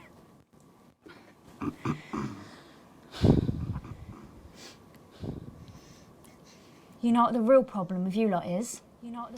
You just can't get over the fact that your beloved Disrupt are gone and you just don't fit in anymore. But the truth is, Disrupt were violent, no-co, bricks being led by a fucking psycho. I'm glad they lost, and you should be too. Listen, not everyone over 30 supported Disrupt, Stacey. Not everyone, no, but one fuck-off lot of you did. Soko, Stacey. Soko. We've all learned maybe a little bit more than we expected to there. I'm genuinely delighted to have met Heat Rash. And before we end the show tonight, I think you're going to sing for us, aren't you? Yes, that's right. We're going to sing a song from Girls and Why We Love Them All called Pieces of My Heart, which is about a real relationship I had with an actual girl. Oh, Nolan, give it a rest, mate. No one cares. Go on, let's get on these stools, lads. Right. Let's get on these stools, lads. Right. So, Stacey, can I get your contact? Oh, she's 15. Go on, piss off and sing your song, Terry. Christ. Right you are.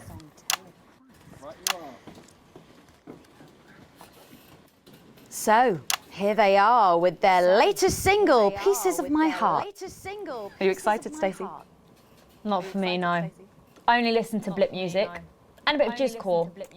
Pop music is... Ah, yes, I know I meant to mention this earlier. Apparently, these newfangled boy bands change singer all the bloody time. Try and follow along, eh? Keep the shot on whoever is currently singing the lead vocal.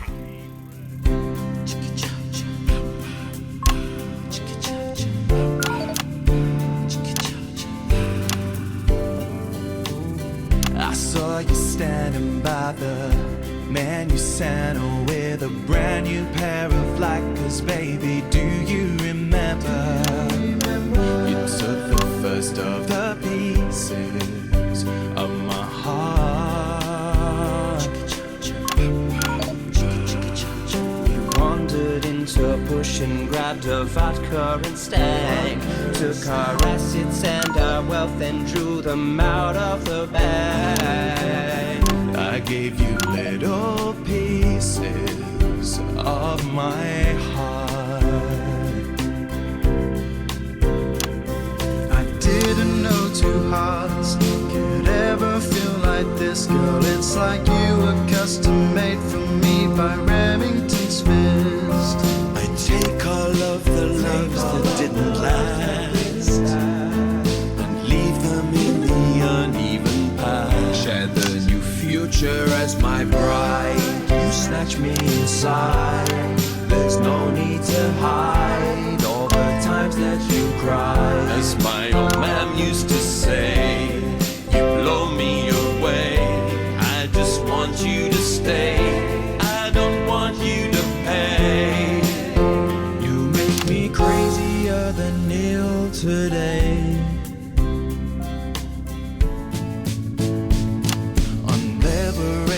Night, girl, I was sitting beside you. We sat there shaking all the way through incisors. We held each other as things fell apart. We took a train through all the territories and we threw away the rules and wrote our personal stories. You took a dozen pieces of my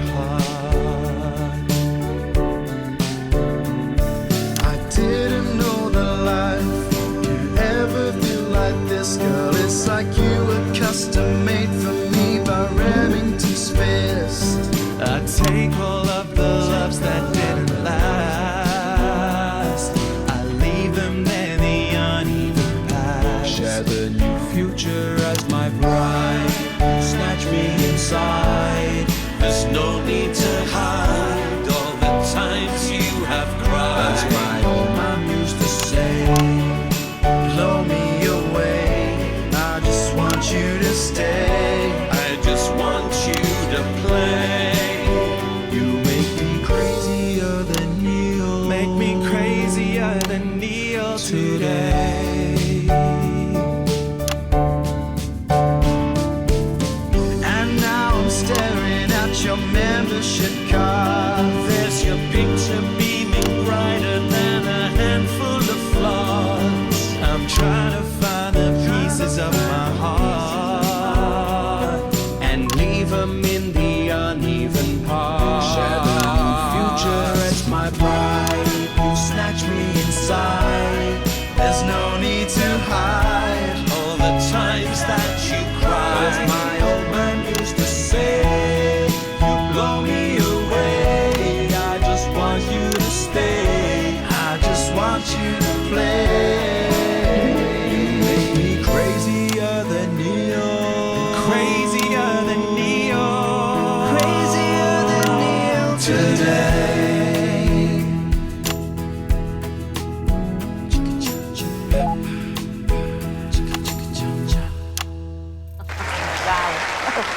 Fantastic, thank you, Niklash. That was actually really good. Best of luck, thank you for coming in. Now it's almost time for final thoughts tonight. And I've actually asked Stacey to write a few, and they're just being programmed onto the auto cue now. Now, I have no idea what she's going to say. So, fingers on that bleep button in the broadcast room, just in case. Take it away, Stacey. Take it away, Stacey.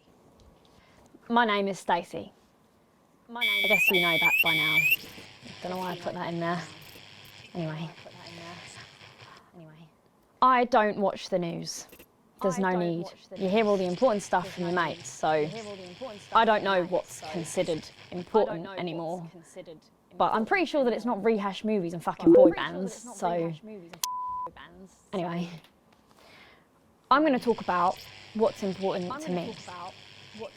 When Advance were first elected 6 years ago, I was 9 and in a home. Not a family home like you call a home. This was a state children's home. It was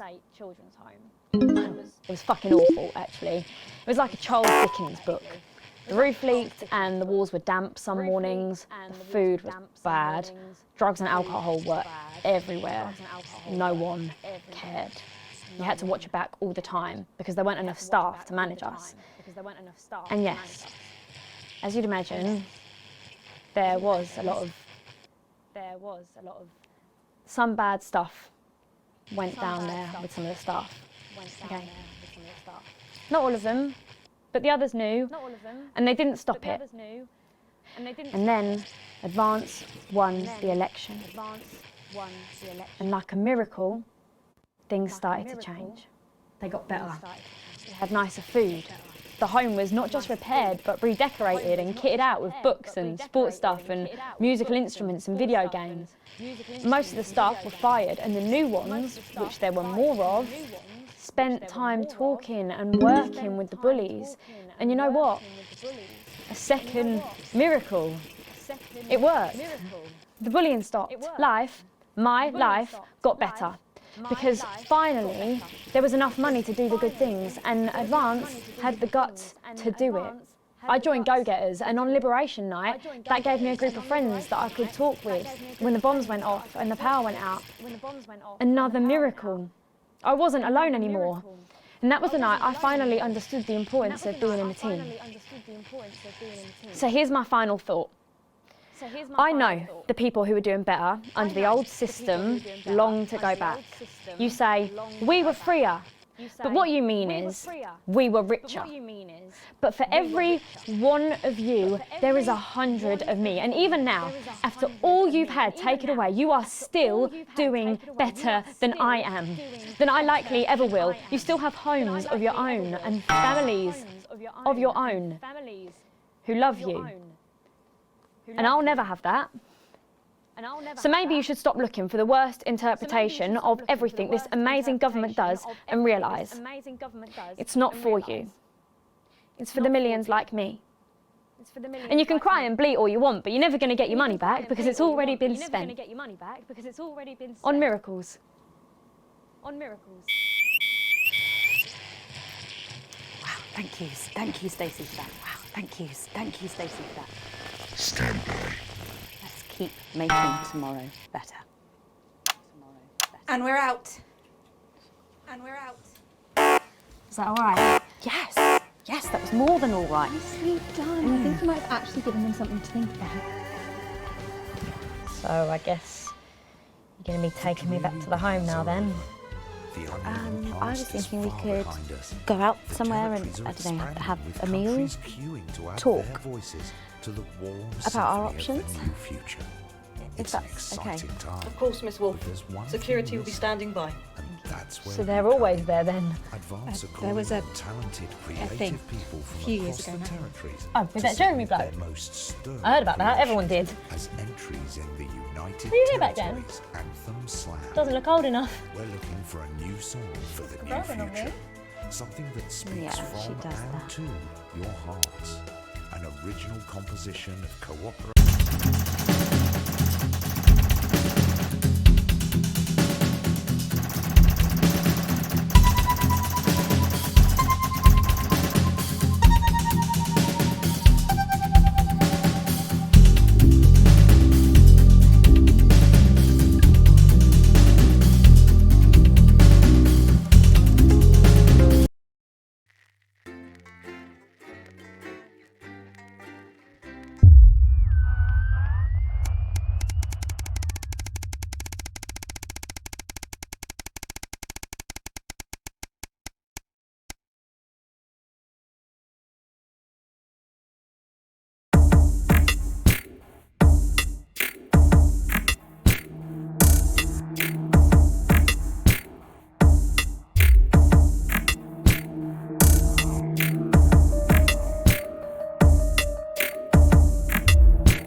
politics. Good evening. That time again. Best not to focus on the problems and all that. Let's just get started. But just so you know, the problems with your equipment continue unabated. Locked buttons, screens flickering on and off, sparks and the like. I'm sure you'll manage without issue. Oh, and don't forget, you've got free reign of the SFX buttons now. Make sure to use them to keep the show lively. Cheers. And the evils of their creative accounting. At 11 p.m, it's Lil C's Lil Chats. And tonight, the former singer is asking Dr. Adrian Atkinson-Blimey what he's been up to since the cancellation of Insiders. What have you got me? Apparently, it's mainly jigsaws Nothing, and Colin. arson. At midnight, No, come on, seriously. it's the Not even a territorial cake. weather I'm sorry, fertility and no. birth report. And that's followed Okay. at 12:20 No worries. by the Glenfinnan-Ogoth Valley. How old are you then, Cole? Okay, here we go. Big smiles. I've actually gained a year. I celebrated 44 last year, but it's actually this year. It's brilliant. You're 44. I'm going in 5, 4, 3. Good evening and welcome Spice to it up with some audience responses, Alex.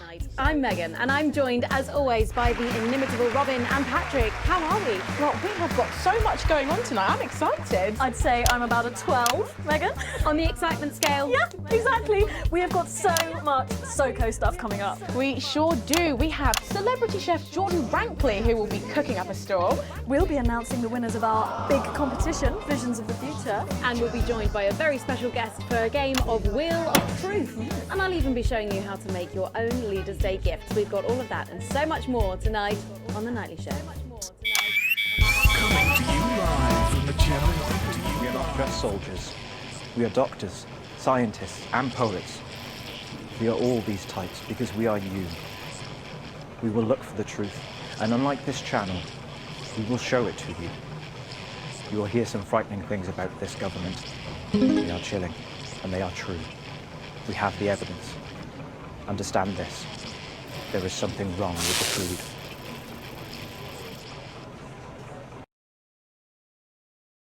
Right, let's have some applause on the way into the next section. Cases by Chef Jordan Rankley. But first, we know you love them, so Robin's going to give us an update on our lovely Nightly Show pets in Pet Corner. Fine, suit yourself. Well, Megan, first up we have our hamster, Lord Cheeks. Now, he's a squat winter grey with the scientific name Adipem stultus, and he lives here with us in this cage. Hamsters love hoarding, and they actually have special pouches in their cheeks for storing food. He loves carrots, apples, and chewing tobacco. Now, hamsters are nocturnal, so we'll do our best not to wake him up. But let's just see if we can... Well, the door has been left open. It looks as though Lord Cheeks has actually gone for a little wander, but I'm sure he will be around here somewhere. In the meantime, let's say hello to our tortoise. Now, after last month's viewer vote, he is now, of course, called Slow Barbara. And don't panic, even though it is December, Babs here doesn't actually hibernate. Let's say hello. Oh, she's sleeping. Oh, Babs. Oh.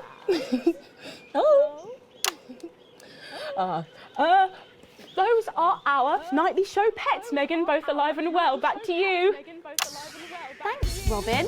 We'll check in on them, or some very similar animals at the same time tomorrow. Now then, I hope you're hungry, because if not, you're about to be.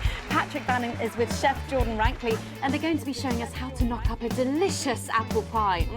It's time to go into the kitchen. That's right, and I'm joined here by Chef Jordan Rankley. Welcome to the Nightly Show kitchen. How does it compare to the kitchens you're used to? I love the colours. It's vibrant. It's fresh. It's a shame about all the arseholes. Yes? Sorry? What? So, you own 6 restaurants, you've been awarded 9 Ballon Massifs across your career, and you've worked alongside the best chefs in the world. Tonight you've got me. Are you worried? Am I fucking worried? Are you worried? Are you fucking worried? Yes. So, what are we making today, Chef? So, we've got a family over for Leaders' Day. They're hungry. We're going to make them a delicious apple pie. Ooh, lovely. It's got sweetness, it's got the acidity of the fruit, and then get the richness of that pastry. Incredible. Wow, okay, so where do we start? So we're going to start by making our filling. So we've got about 1 kilogram of fresh cooking apples here. Fucking beautiful. And we're going to slice these up perfectly. And then straight into the pan. Your new show, Demon Kitchen Heart Eater, starts on Friday here on Channel 1. So, tell us about that. So, teams of young chefs come into my kitchen, and one by one I destroy them emotionally. And if there's time, I teach them some basic knife skills. Fuck me, Patrick. What are you doing? What? Shit. Is that how you cut? Fuck, you'll lose a fucking finger. Oh, don't worry, I've got spares. Right, so once we've done that, we set these aside whilst we make the pastry. Yeah. Bowl. Yeah? Okay. Sugar, butter. We mix that together, and then a whole egg. What are you doing, you fucking donkey? Are your brains the size of that fucking egg? Oh, no, Chef. No. Shit. Right. Mix that with a wooden spoon and work in that flour, okay? Work that into a nice ball of dough, just like that. So, what does the notoriously fierce Jordan Rankley do to unwind? Shit, Bez. Yeah. What's that? What is that? Well, it's a bit lumpy. Lumpy? It could fucking pass for a sack of spuds. Touch that. Touch it. Yeah? Pathetic. That goes into chill. Now, we're mixing our filling. Okay. Apples, sugar, cinnamon. So, you own 6 restaurants across 5 territories. Which is your favourite? Are you mixing that or fucking it? What? Are you going to light a candle? Take it out to dinner? Fucking mix it for fuck's sake. Right, now we're rolling out 2/3 of our pastry. Bit of flour into the dish. And the filling goes next, right? Absolutely right. Oh, lovely. Then we're taking the remaining pastry, rolling that into a round, and that goes on the top. Beautiful. Lovely, okay. Right. Brush a bit of water around the rim. Beautiful. Now press gently all the way around. And we're cutting 5 slashes very carefully for the steam. And then brushing the whole thing with a beaten egg. Lovely. Okay. Egg. Ta-da! What do you think? Oh my God. You, come here, you. That's a disgrace. I'd rather jam my eyeballs up my fucking arse than look at that. I'd rather use my tongue to tie my shoes after a fucking shit-kicking contest, do you understand? Then it goes in the oven for 45 minutes. Oh, put your fucking head in the oven while you're at it. Useless. You, come here, you. You're the worst fucking thing to happen to food since cyanide, do you know that? I tell you what. Fuck off! Get the fuck out of here! Fuck off! Okay, well, while I do that, let's go now to Megan and Robin, who will be announcing the winners of our competition, Visions of the Future. With SFX, less is more, Alex. Well, that looks delicious. If you want to follow along at home, then make sure you write in with a stamped addressed envelope and we'll send you the fact sheet. So, Robin, look at all these amazing entries to the Vision of the Future competition. Yes, we challenged you to show us your predictions of the future, and we were just inundated with entries, weren't we, Megan? From wacky inventions to global problem solving, they are all amazing, and we had the best time looking through each one. It was so tough narrowing it all down, so we have some amazing runners-up. In 3rd place, drumroll please, we have Hamish, who's 3 from Lunwelly. He calls this Still Life and Future of God, and it really blew us away.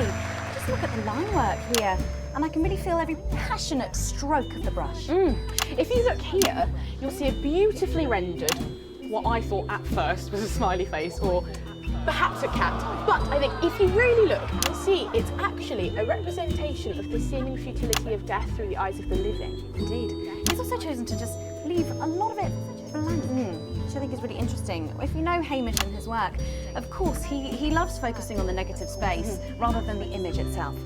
Stunning, absolutely stunning, and such talent from one so young, Megan.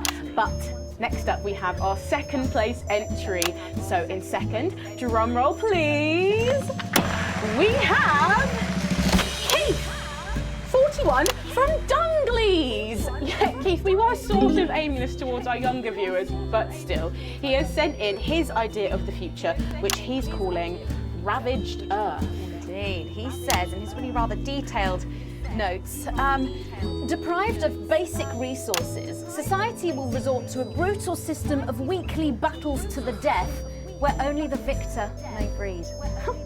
He also says at the bottom here, either that or about the same, but maybe a bit worse. I really love his attention to detail. You can see the sort of gladiatorial arena, and then what I can only assume is Keith himself pulling off this chap's head and shouting, "Come back to me, Linda!" Oh, Keith, maybe if you spent more time outdoors and less time entering children's competitions, she might not have left.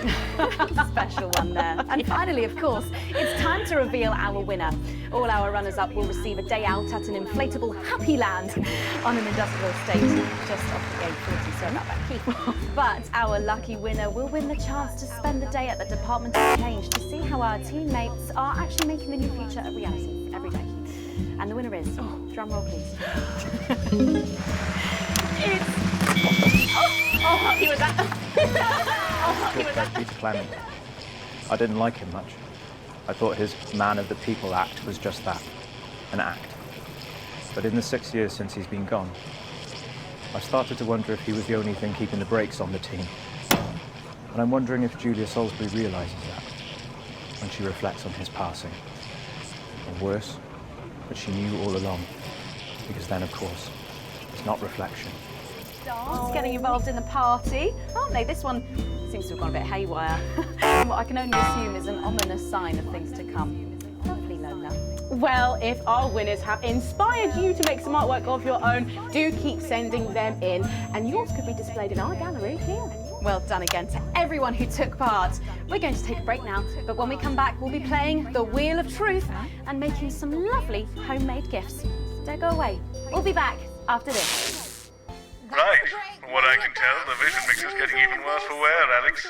I expect things will be more challenging in this next segment, so be careful. Don't take any unnecessary risks. Not like what we're putting out actually matters anymore. I'm on the bus. Not tonight. I'll get cars arranged for you both. Find me when you're done and I'll take you out through the loading bay. Today, a daily record of 4% fertility.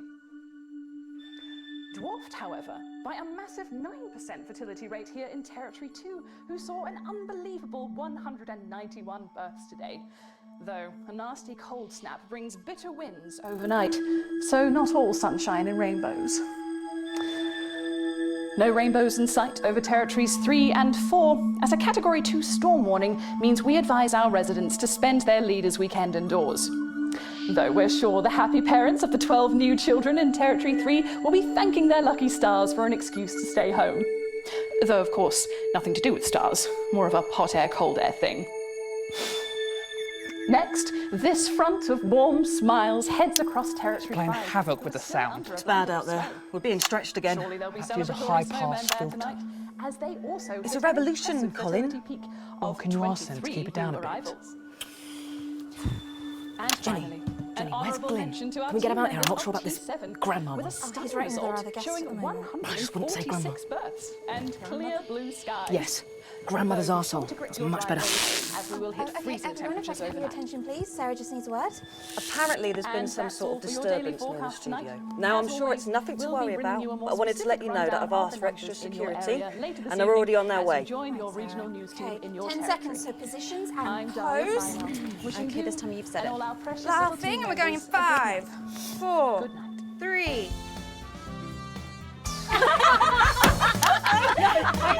Don't forget the SFX buttons. The nightly show. I'm sorry, we were just saying we can't wait to taste Patrick's pie. Oh, I don't know. I think I could wait. Well, here it is, fresh out the oven. Oh, well, it does look amazing. Jordan, how did our Patrick do? Well, let's just say that pie's got more crust than my grandmother's arsehole. Well, thank you for that. Well, come on, try it. Dig in. Okay.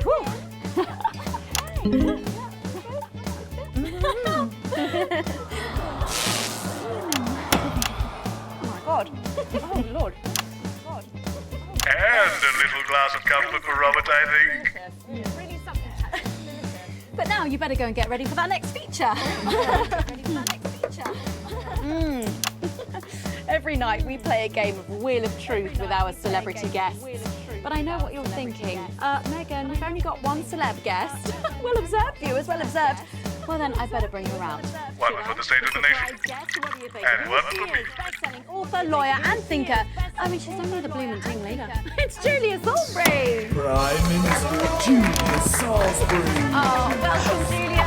Darling, so good to see you. Oh, Megan, you look incredible. Stop it, I was just about to say the same thing. Now, don't get too comfortable. It's time to head over to Robin and Patrick as we play Wheel of Truth.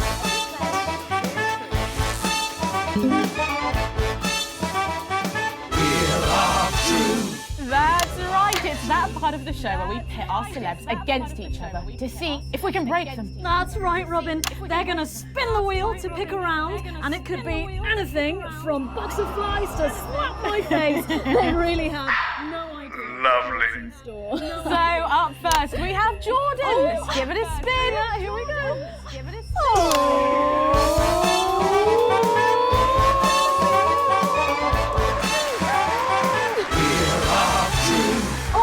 Okay, let's see what you've landed on. Okay, it's fact or fib. Jordan, is it true that you've been known to order takeaway for a dinner party and pass it off as your own cooking? It's one fucking time. One time? Well, I think if that pie was anything to go by, you did them a favour. Oh, not so fast there, Julia. Fact or fib? We've heard you've got a very interesting way of saving time during the laundry. Oh my God! Why don't you tell us about it? You absolutely... No, I can't. Once, we fought and died for the right to an informed choice. We had journalists we could trust, so we made decisions for the common good. Then we took it for granted. And now we have bread and circuses. So eat your sandwiches and enjoy your clowns while you can. I can't win! No! Honestly, raise my taxes. We're clearly not paying you enough. Come to my dressing room after the show. We'll sort you out. Are you blushing, Patrick? Is all this talk of bras embarrassing you? I'm not blushing. Come on then, you, Julia. Spin the bloody wheel. Let's do it.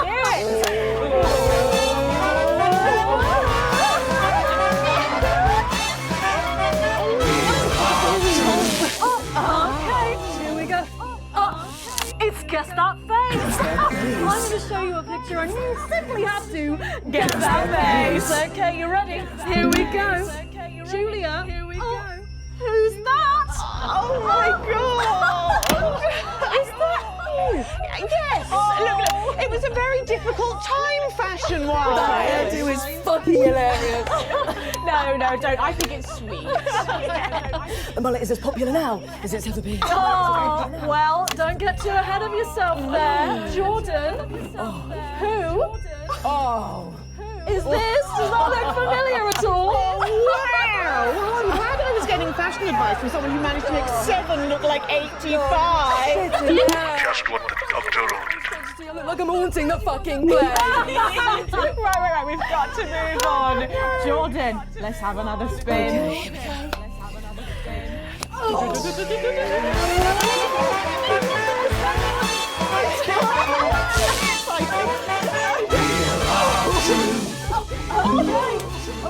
It's my go time. You go on. Sorry, I'm so keen. Let's go so much. Oh, well, you're in for a treat. Yeah. It's fat or fish. Okay. If you look under your podiums, you will find a lovely fish smoothie. Now, I'm going to ask you both a question, and all you have to do is answer it honestly, or else you'll have to drink the smoothie. Okay? Okay. Are you ready for the question? Here we go. Which of your esteemed hosts is the more talented one? Oh, what a cop-out! How is it? How is it? Fucking nutrient. Oh, we made it extra fishy. I need my fucking mouth. Do you know how much these taste buds are worth? Well, we've got time for one more quick spin, so go, Julia, go!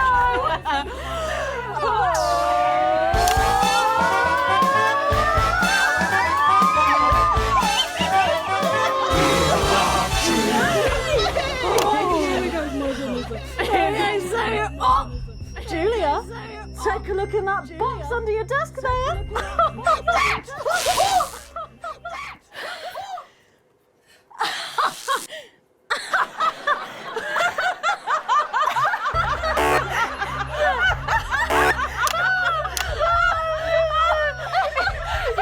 I think Lord Cheeks is trying to get in on the game. Bless him. Julia, what have you got in that box? It's not cheese, is it? Another one, Mr. Bozeman.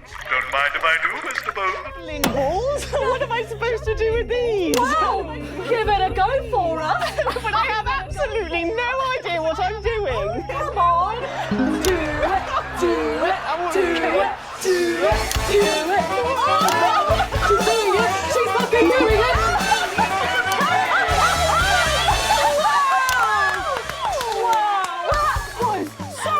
I have to say, unexpected. Well, gosh, that was our game of Wheel of Truth, and my God, wasn't that fun? Okay.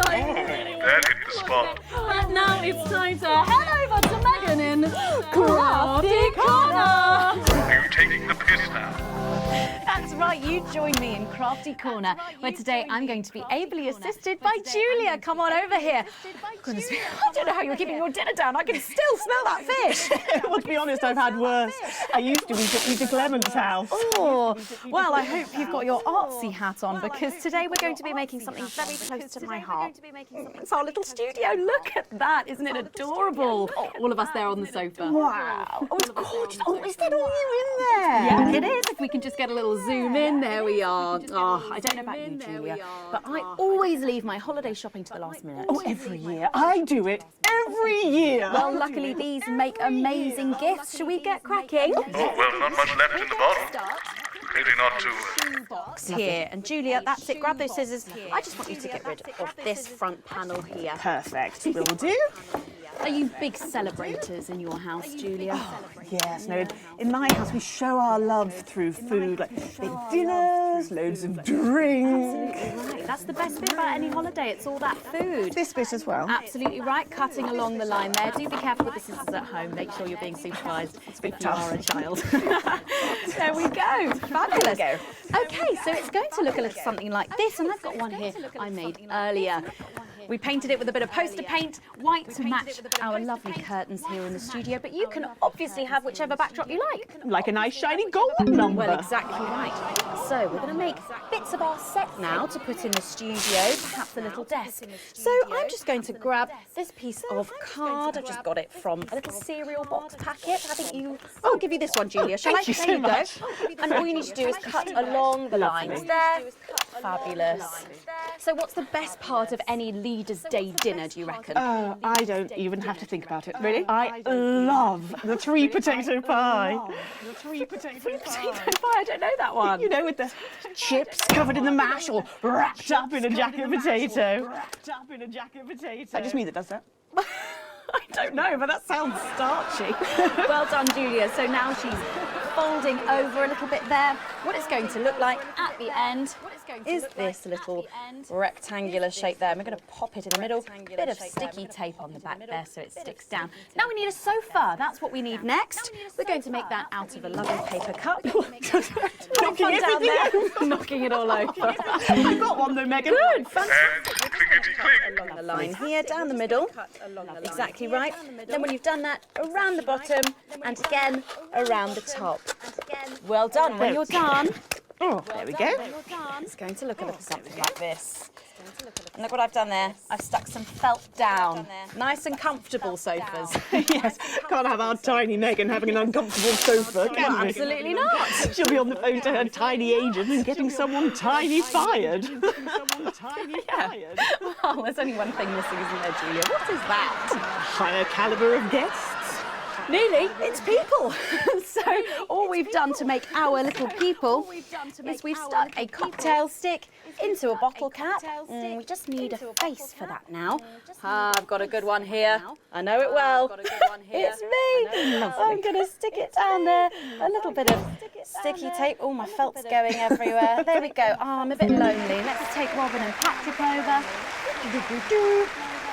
Sitting down on the couch over there. There you go. And well, I'll make myself just comfortable, just there. And these, of course, are all made and cut out of our favourite newspapers or magazines. You can have any guests you like. Julia, is there anyone else you'd like in a studio? Oh, yes. Well, I'm going to be playing Wheel of Truth with Ronnie from Heat Nice. Yes, put that there. Yes, he's going to be teaching me choreography, and I'll be teaching him foreign policy. And of course, you can decorate them however you want. Perhaps you're a bit, I don't know, nostalgic for the old look of our studio. We've got the blue studio down there. Or even a bit of retro red. I've got Sheila Quickstep being interviewed there by... sorry, that's not supposed to be... Oh, Mama, that's please. Oh, bloody hell, is it still on? Time for a break. When we come back, I'll be on the couch of chat talking to some of you, and I just cannot wait. We'll be back after these messages. And we're Why do we bother, Alex? What's the point? It's not like this is even close to journalism anymore. How did I let it get this far?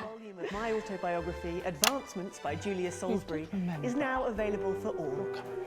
These stories from my formative years in the uneven past are lovingly narrated by national treasure Lawrence Blythe. Should we be worried? We've got the Prime Minister here. It's good that she's here. She's the reason for the extra security. Are we going to need it? Possibly. They're back. It's not very reassuring. I know. Good thing I'm not your mum, right? After much pacing, and I confess, a few tears, I settled on the zip-back, boxy pleated skater skirt in dark blue with white sweetheart blouse and the necklace Harry had given me when we'd met in the woods and I'd allowed him to frolic in my glades. It's an honest account of my childhood, because in the new future, there's no need for secrets. There was just so much injustice in the world, I realised, as Portia Hamilton Mann lured my best friend into the convertible her daddy had bought her for Easter.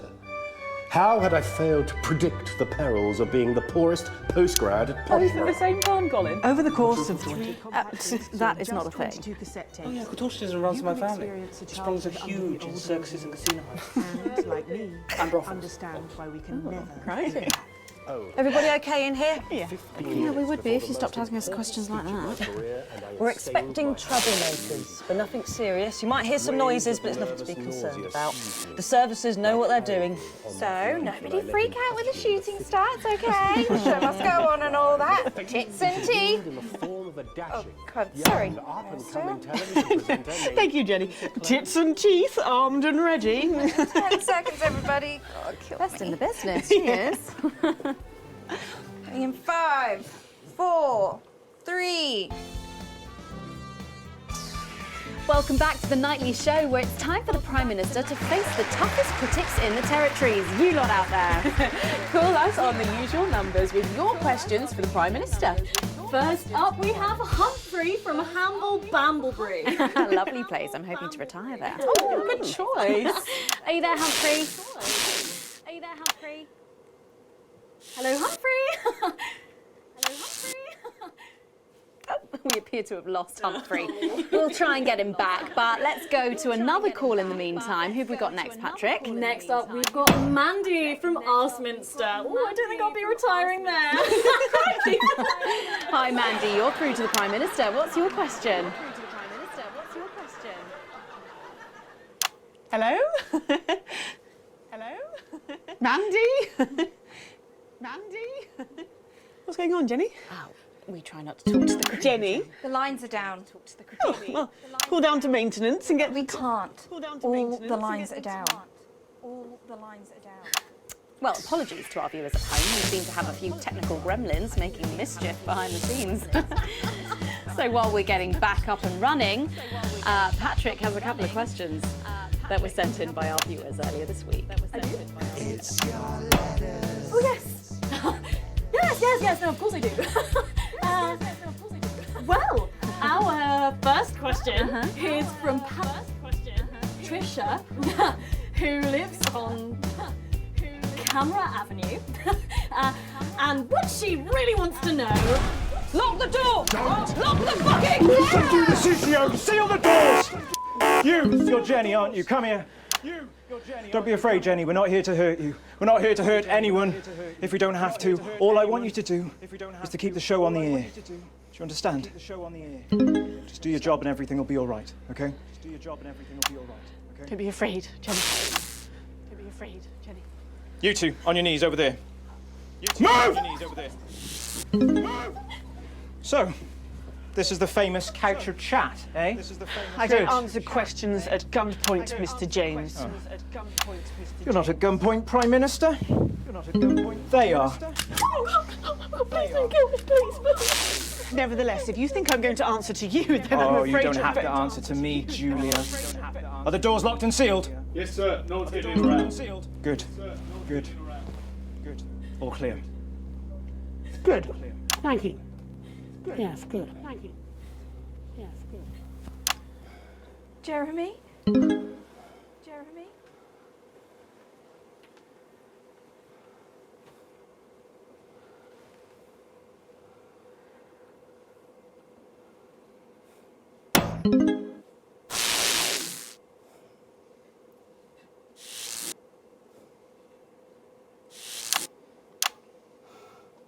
Hello, you.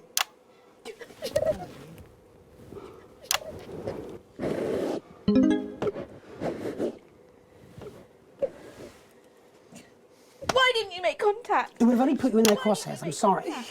Rotten, selfish bastard. Yes. Rotten, selfish bastard. Keep the show going for us. Of course. Let them go, Alan. There'll be no killing tonight. There'll be no killing tonight.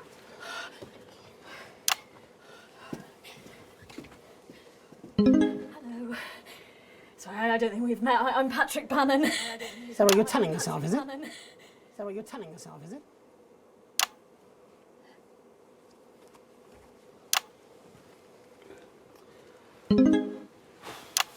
Sorry for barging in.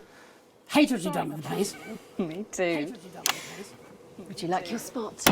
It's yours now. Would you like your spot? You wear it well. It's yours now. So, let's talk, shall we? Armed security are on their way, Mr. Donaldson. I know you know that.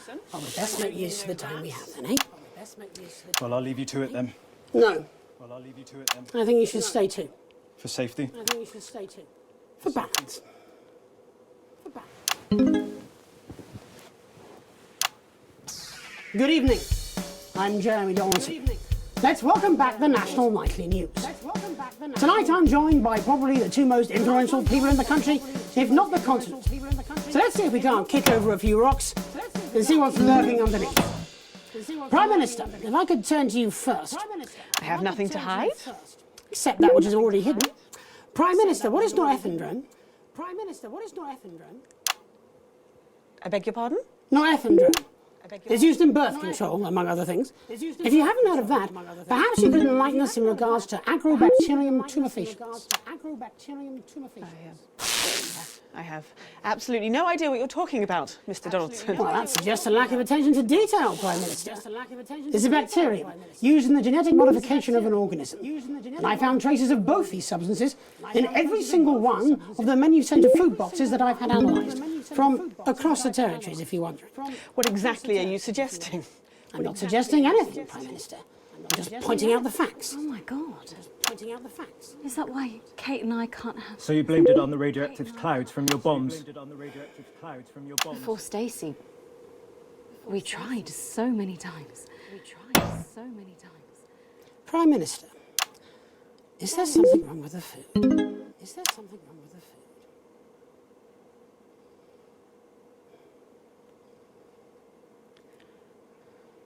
Fine. You want the truth? You think it'll help your viewers sleep at night? Well, here it is. 6 years ago, when we came to power, we got access to the real facts and figures. And they told us we were doomed. The population was expanding at an unsustainable rate. Within 50 years, we would be out of natural resources. We would war over fuel, and then inevitably food and clean water. It was no exaggeration to say that we were facing extinction. It was supposed to be opt-out contraception, an end to unwanted children, a chance to rebalance. But something went wrong in the testing phase. Nature took over. I never wanted this. So you covered it up and blamed the sterility on the bombs. Oh, please don't lecture me on morality, Mr. James. Your hands are far too dirty for that. Disrupt only did what had to be done. Disrupt are not the answer. You'll just take us to an even more extreme version of where we were before. Your miserable policies will kill us all. I'm not the one who built the transition centres. No, you're from a time where people didn't even have the basic right to choose how and when to die. You turned children against their parents. We enabled young people to speak up about the abuse that they were facing. And guess what? Most of that abuse came from within their own families. Identity cards! Grow up! Sterilised us against our will.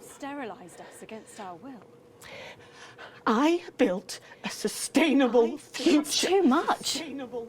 That's not for you to choose. Well, if not me, then who? Who would choose it for themselves? And isn't that at the heart of all this?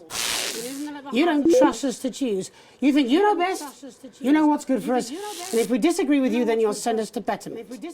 That's why there's no news anymore, because there's no choice, so there's no point. There should be elections. Elections have been suspended. Time to unsuspend them then. If you want to carry on, you'll need a mandate. We have people ready to stand against you in every territory.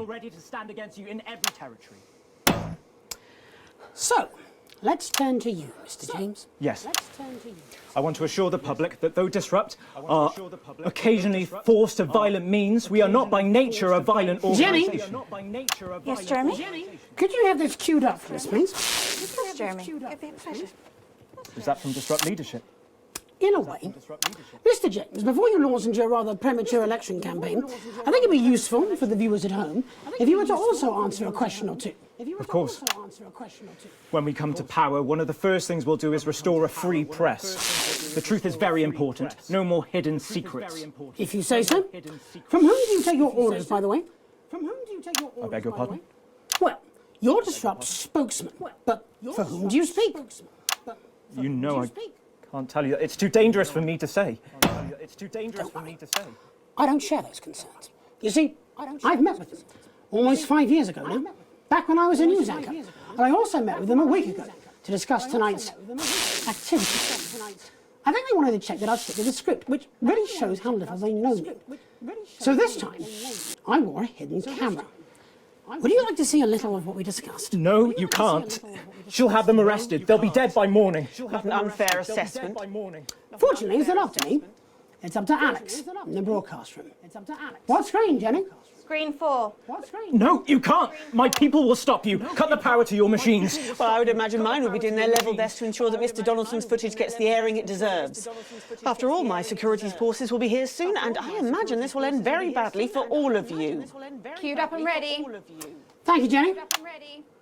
Alex, Showing this will have consequences. But someone not showing it. It's up to you. Alex, you got us this far. Please don't fall at the last hurdle.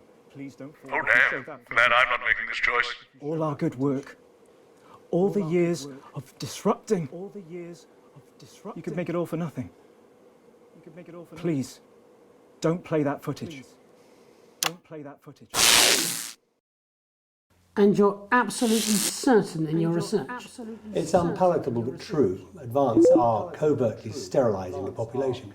Why don't you just release this through your normal channels? Mr. James is surprisingly efficient rabble-rouser. The peasants respond to his more earthly qualities. But you, Mr. Donaldson, are a face they trust. We did not risk our operative's life to rescue you out of altruism.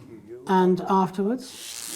Once all this is out in the open? They anticipate considerable unrest, possibly riots. Followed, of course, in the restoration of democratic elections under our control, of course. Nature abhors a vacuum. You, Mr. Donaldson, will create that vacuum, and we should be there to fill it. That will take considerable resources. From what I understand, Advance took your wealth. The visible billions, yes. Some markets still prosper. There will always be addicts. And those with carnal desires for livestock of all ages. A lucrative business indeed. And then there are the foreign powers, outside the territories. Those who fear to follow the fate of my glorious Erkistan. For them, no price is too high. Folks like us are always well-resourced. You need have no concern about that. We have the required funds to fight and to win. And once the fight is done, to make sure this aberrance is never seen again. A return to the natural order of things. The wheat rises to the top and the chaff is burned away. No more living side by side with ill-educated savages. Let the plebs pile up in the ghettos. Yeah. Strict order, an end to ungodly acts. Everyone back in their place. Including our Mr. James. It amazes me how he cannot hear the Damoclean sword as it dangles above his head. No, he was an ignorant bull. He sees only the red cape in front of him. And so it is with the low orders. They are lost in this new world. They will gladly walk back to Old One, and they will be ours again, as it should be. Excellent. You set me up. No, Alan, you did that to yourself. Now do you understand what you're doing? Do you understand why we have to? Pathetic. Neither of you recognises your own reflection. How long, Jenny? For long, I imagine. For any of you. Security are outside. They've been here for 5 minutes, but they're not doing anything. Turns out there's a lot of them who wanted children. We're already a few minutes over, Megan, but with ratings like this, Bozeman's no fool. Do you want to take us out? It should be you. It should be both of us. You start. Before we go tonight, one final thought. There's so much to digest here. What's happened tonight in this political circus. The tent is collapsing and the ringmasters have lost their glitter. There will be elections. Soon, I'd imagine. You'll be able to choose. These two will run. A choice between a shit sandwich and a cold cup of soup. A circus of horrors. Two extremes, both offering their own form of misery. You can choose advance and be equal. In cages, like performing lions. Or disrupt and be free. To struggle and starve. Or you can do something different. You can run. You can stand. You can stop promoting the way things are and change it. You're good people, and you are sensible people. You know the difference between right and wrong. So stop whinging and do something. Take responsibility, because if you don't, it'll all be left to these clowns. And that's the worst circus of all. My name's Jeremy Dawson. And I'm Megan Wolf. Have a transformative night. And then make tomorrow better. And we're out. You're done. This programme, this channel, all No, of Julia, not them. We're done. They got us both. Your security team say they'll escort you when you're ready. We can call you a taxi, Alan. Where would I go? Wherever you want. We have never been Am I under arrest? happier. I think you know you've made that impossible, The Mr. team Donaldson. has never been stronger. My bosses won't be pleased with you. Child sex traffickers and wannabe dictators. The natural enemies of the reporter. They think they can infiltrate us, that they can drive apart our bonds of family, friendship, We'll and do it together. community. Yes. But we see them. And then we'll burn this all among us, clear as day.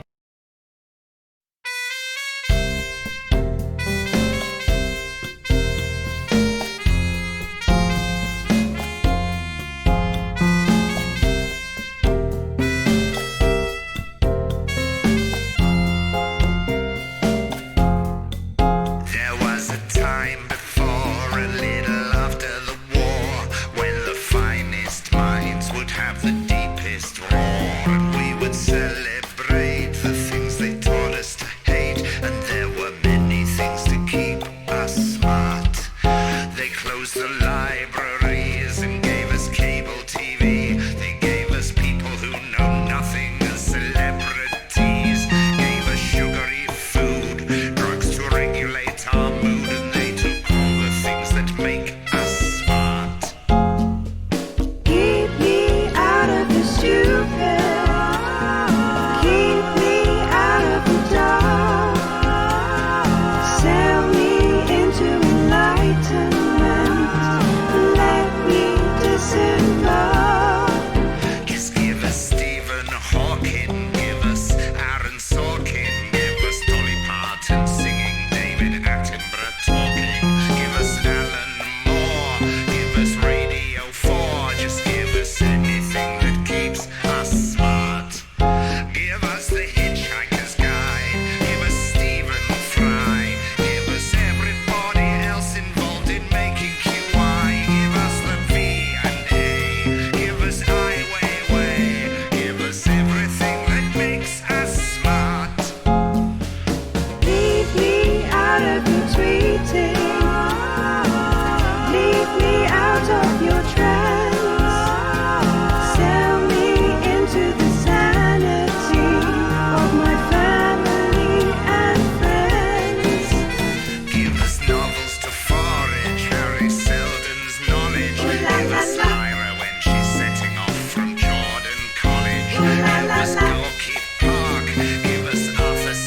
Clarke. Give us anything that keeps us smart. Give us Slaughterhouse-Five, Tarantino's vibes. Give us Roddenberry, Norman Garston under his eye. Give us Bernard Shaw, give us Michael Moore. Give us everything that keeps us smart.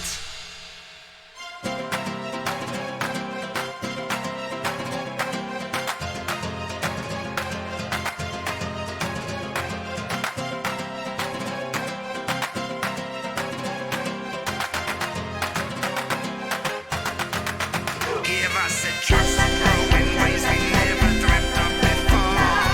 A college of enlightenment and music and more. Lead us deep into temptation through that beautiful door. Give us anything to keep us smart. Give us oranges and clockwork. Give us 22 catches. Give us Morrison, Milligan, and Gaines dispatches. Give us Sylvia Plath. Give us Tolstoy and Kafka, and anything that keeps us smart. Give us Reinhardt's Dice, Winterfell's Ice. Give me Frank Sinatra singing, but they named it twice. Give us Frodo's Journey. Give us Bert and Ernie. Give us anything that keeps us smart. So I guess in conclusion, we're expecting confusion and an ever-growing incidence of self-delusion. So we'll all complain inside our echo chambers, and there's nothing left to keep us smart. Just give me Stephen Hawking, give me Aaron Sorkin, give me Dolly Parton singing, give me Attenborough talking, give us Alan Moore, give us Radio 4, give us anything that keeps us smart.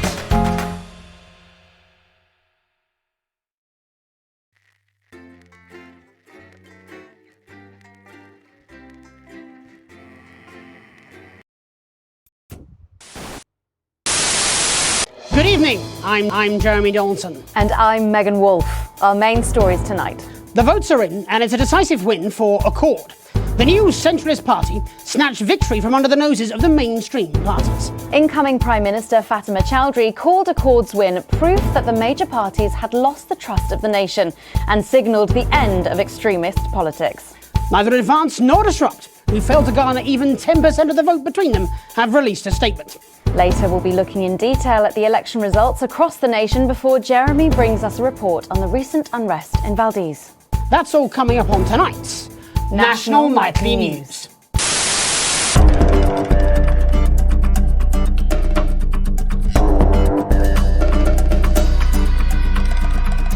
Good evening, I'm Megan Wolfe. And I'm Jeremy Johnson. Our main headlines tonight. Daddy, it's starting!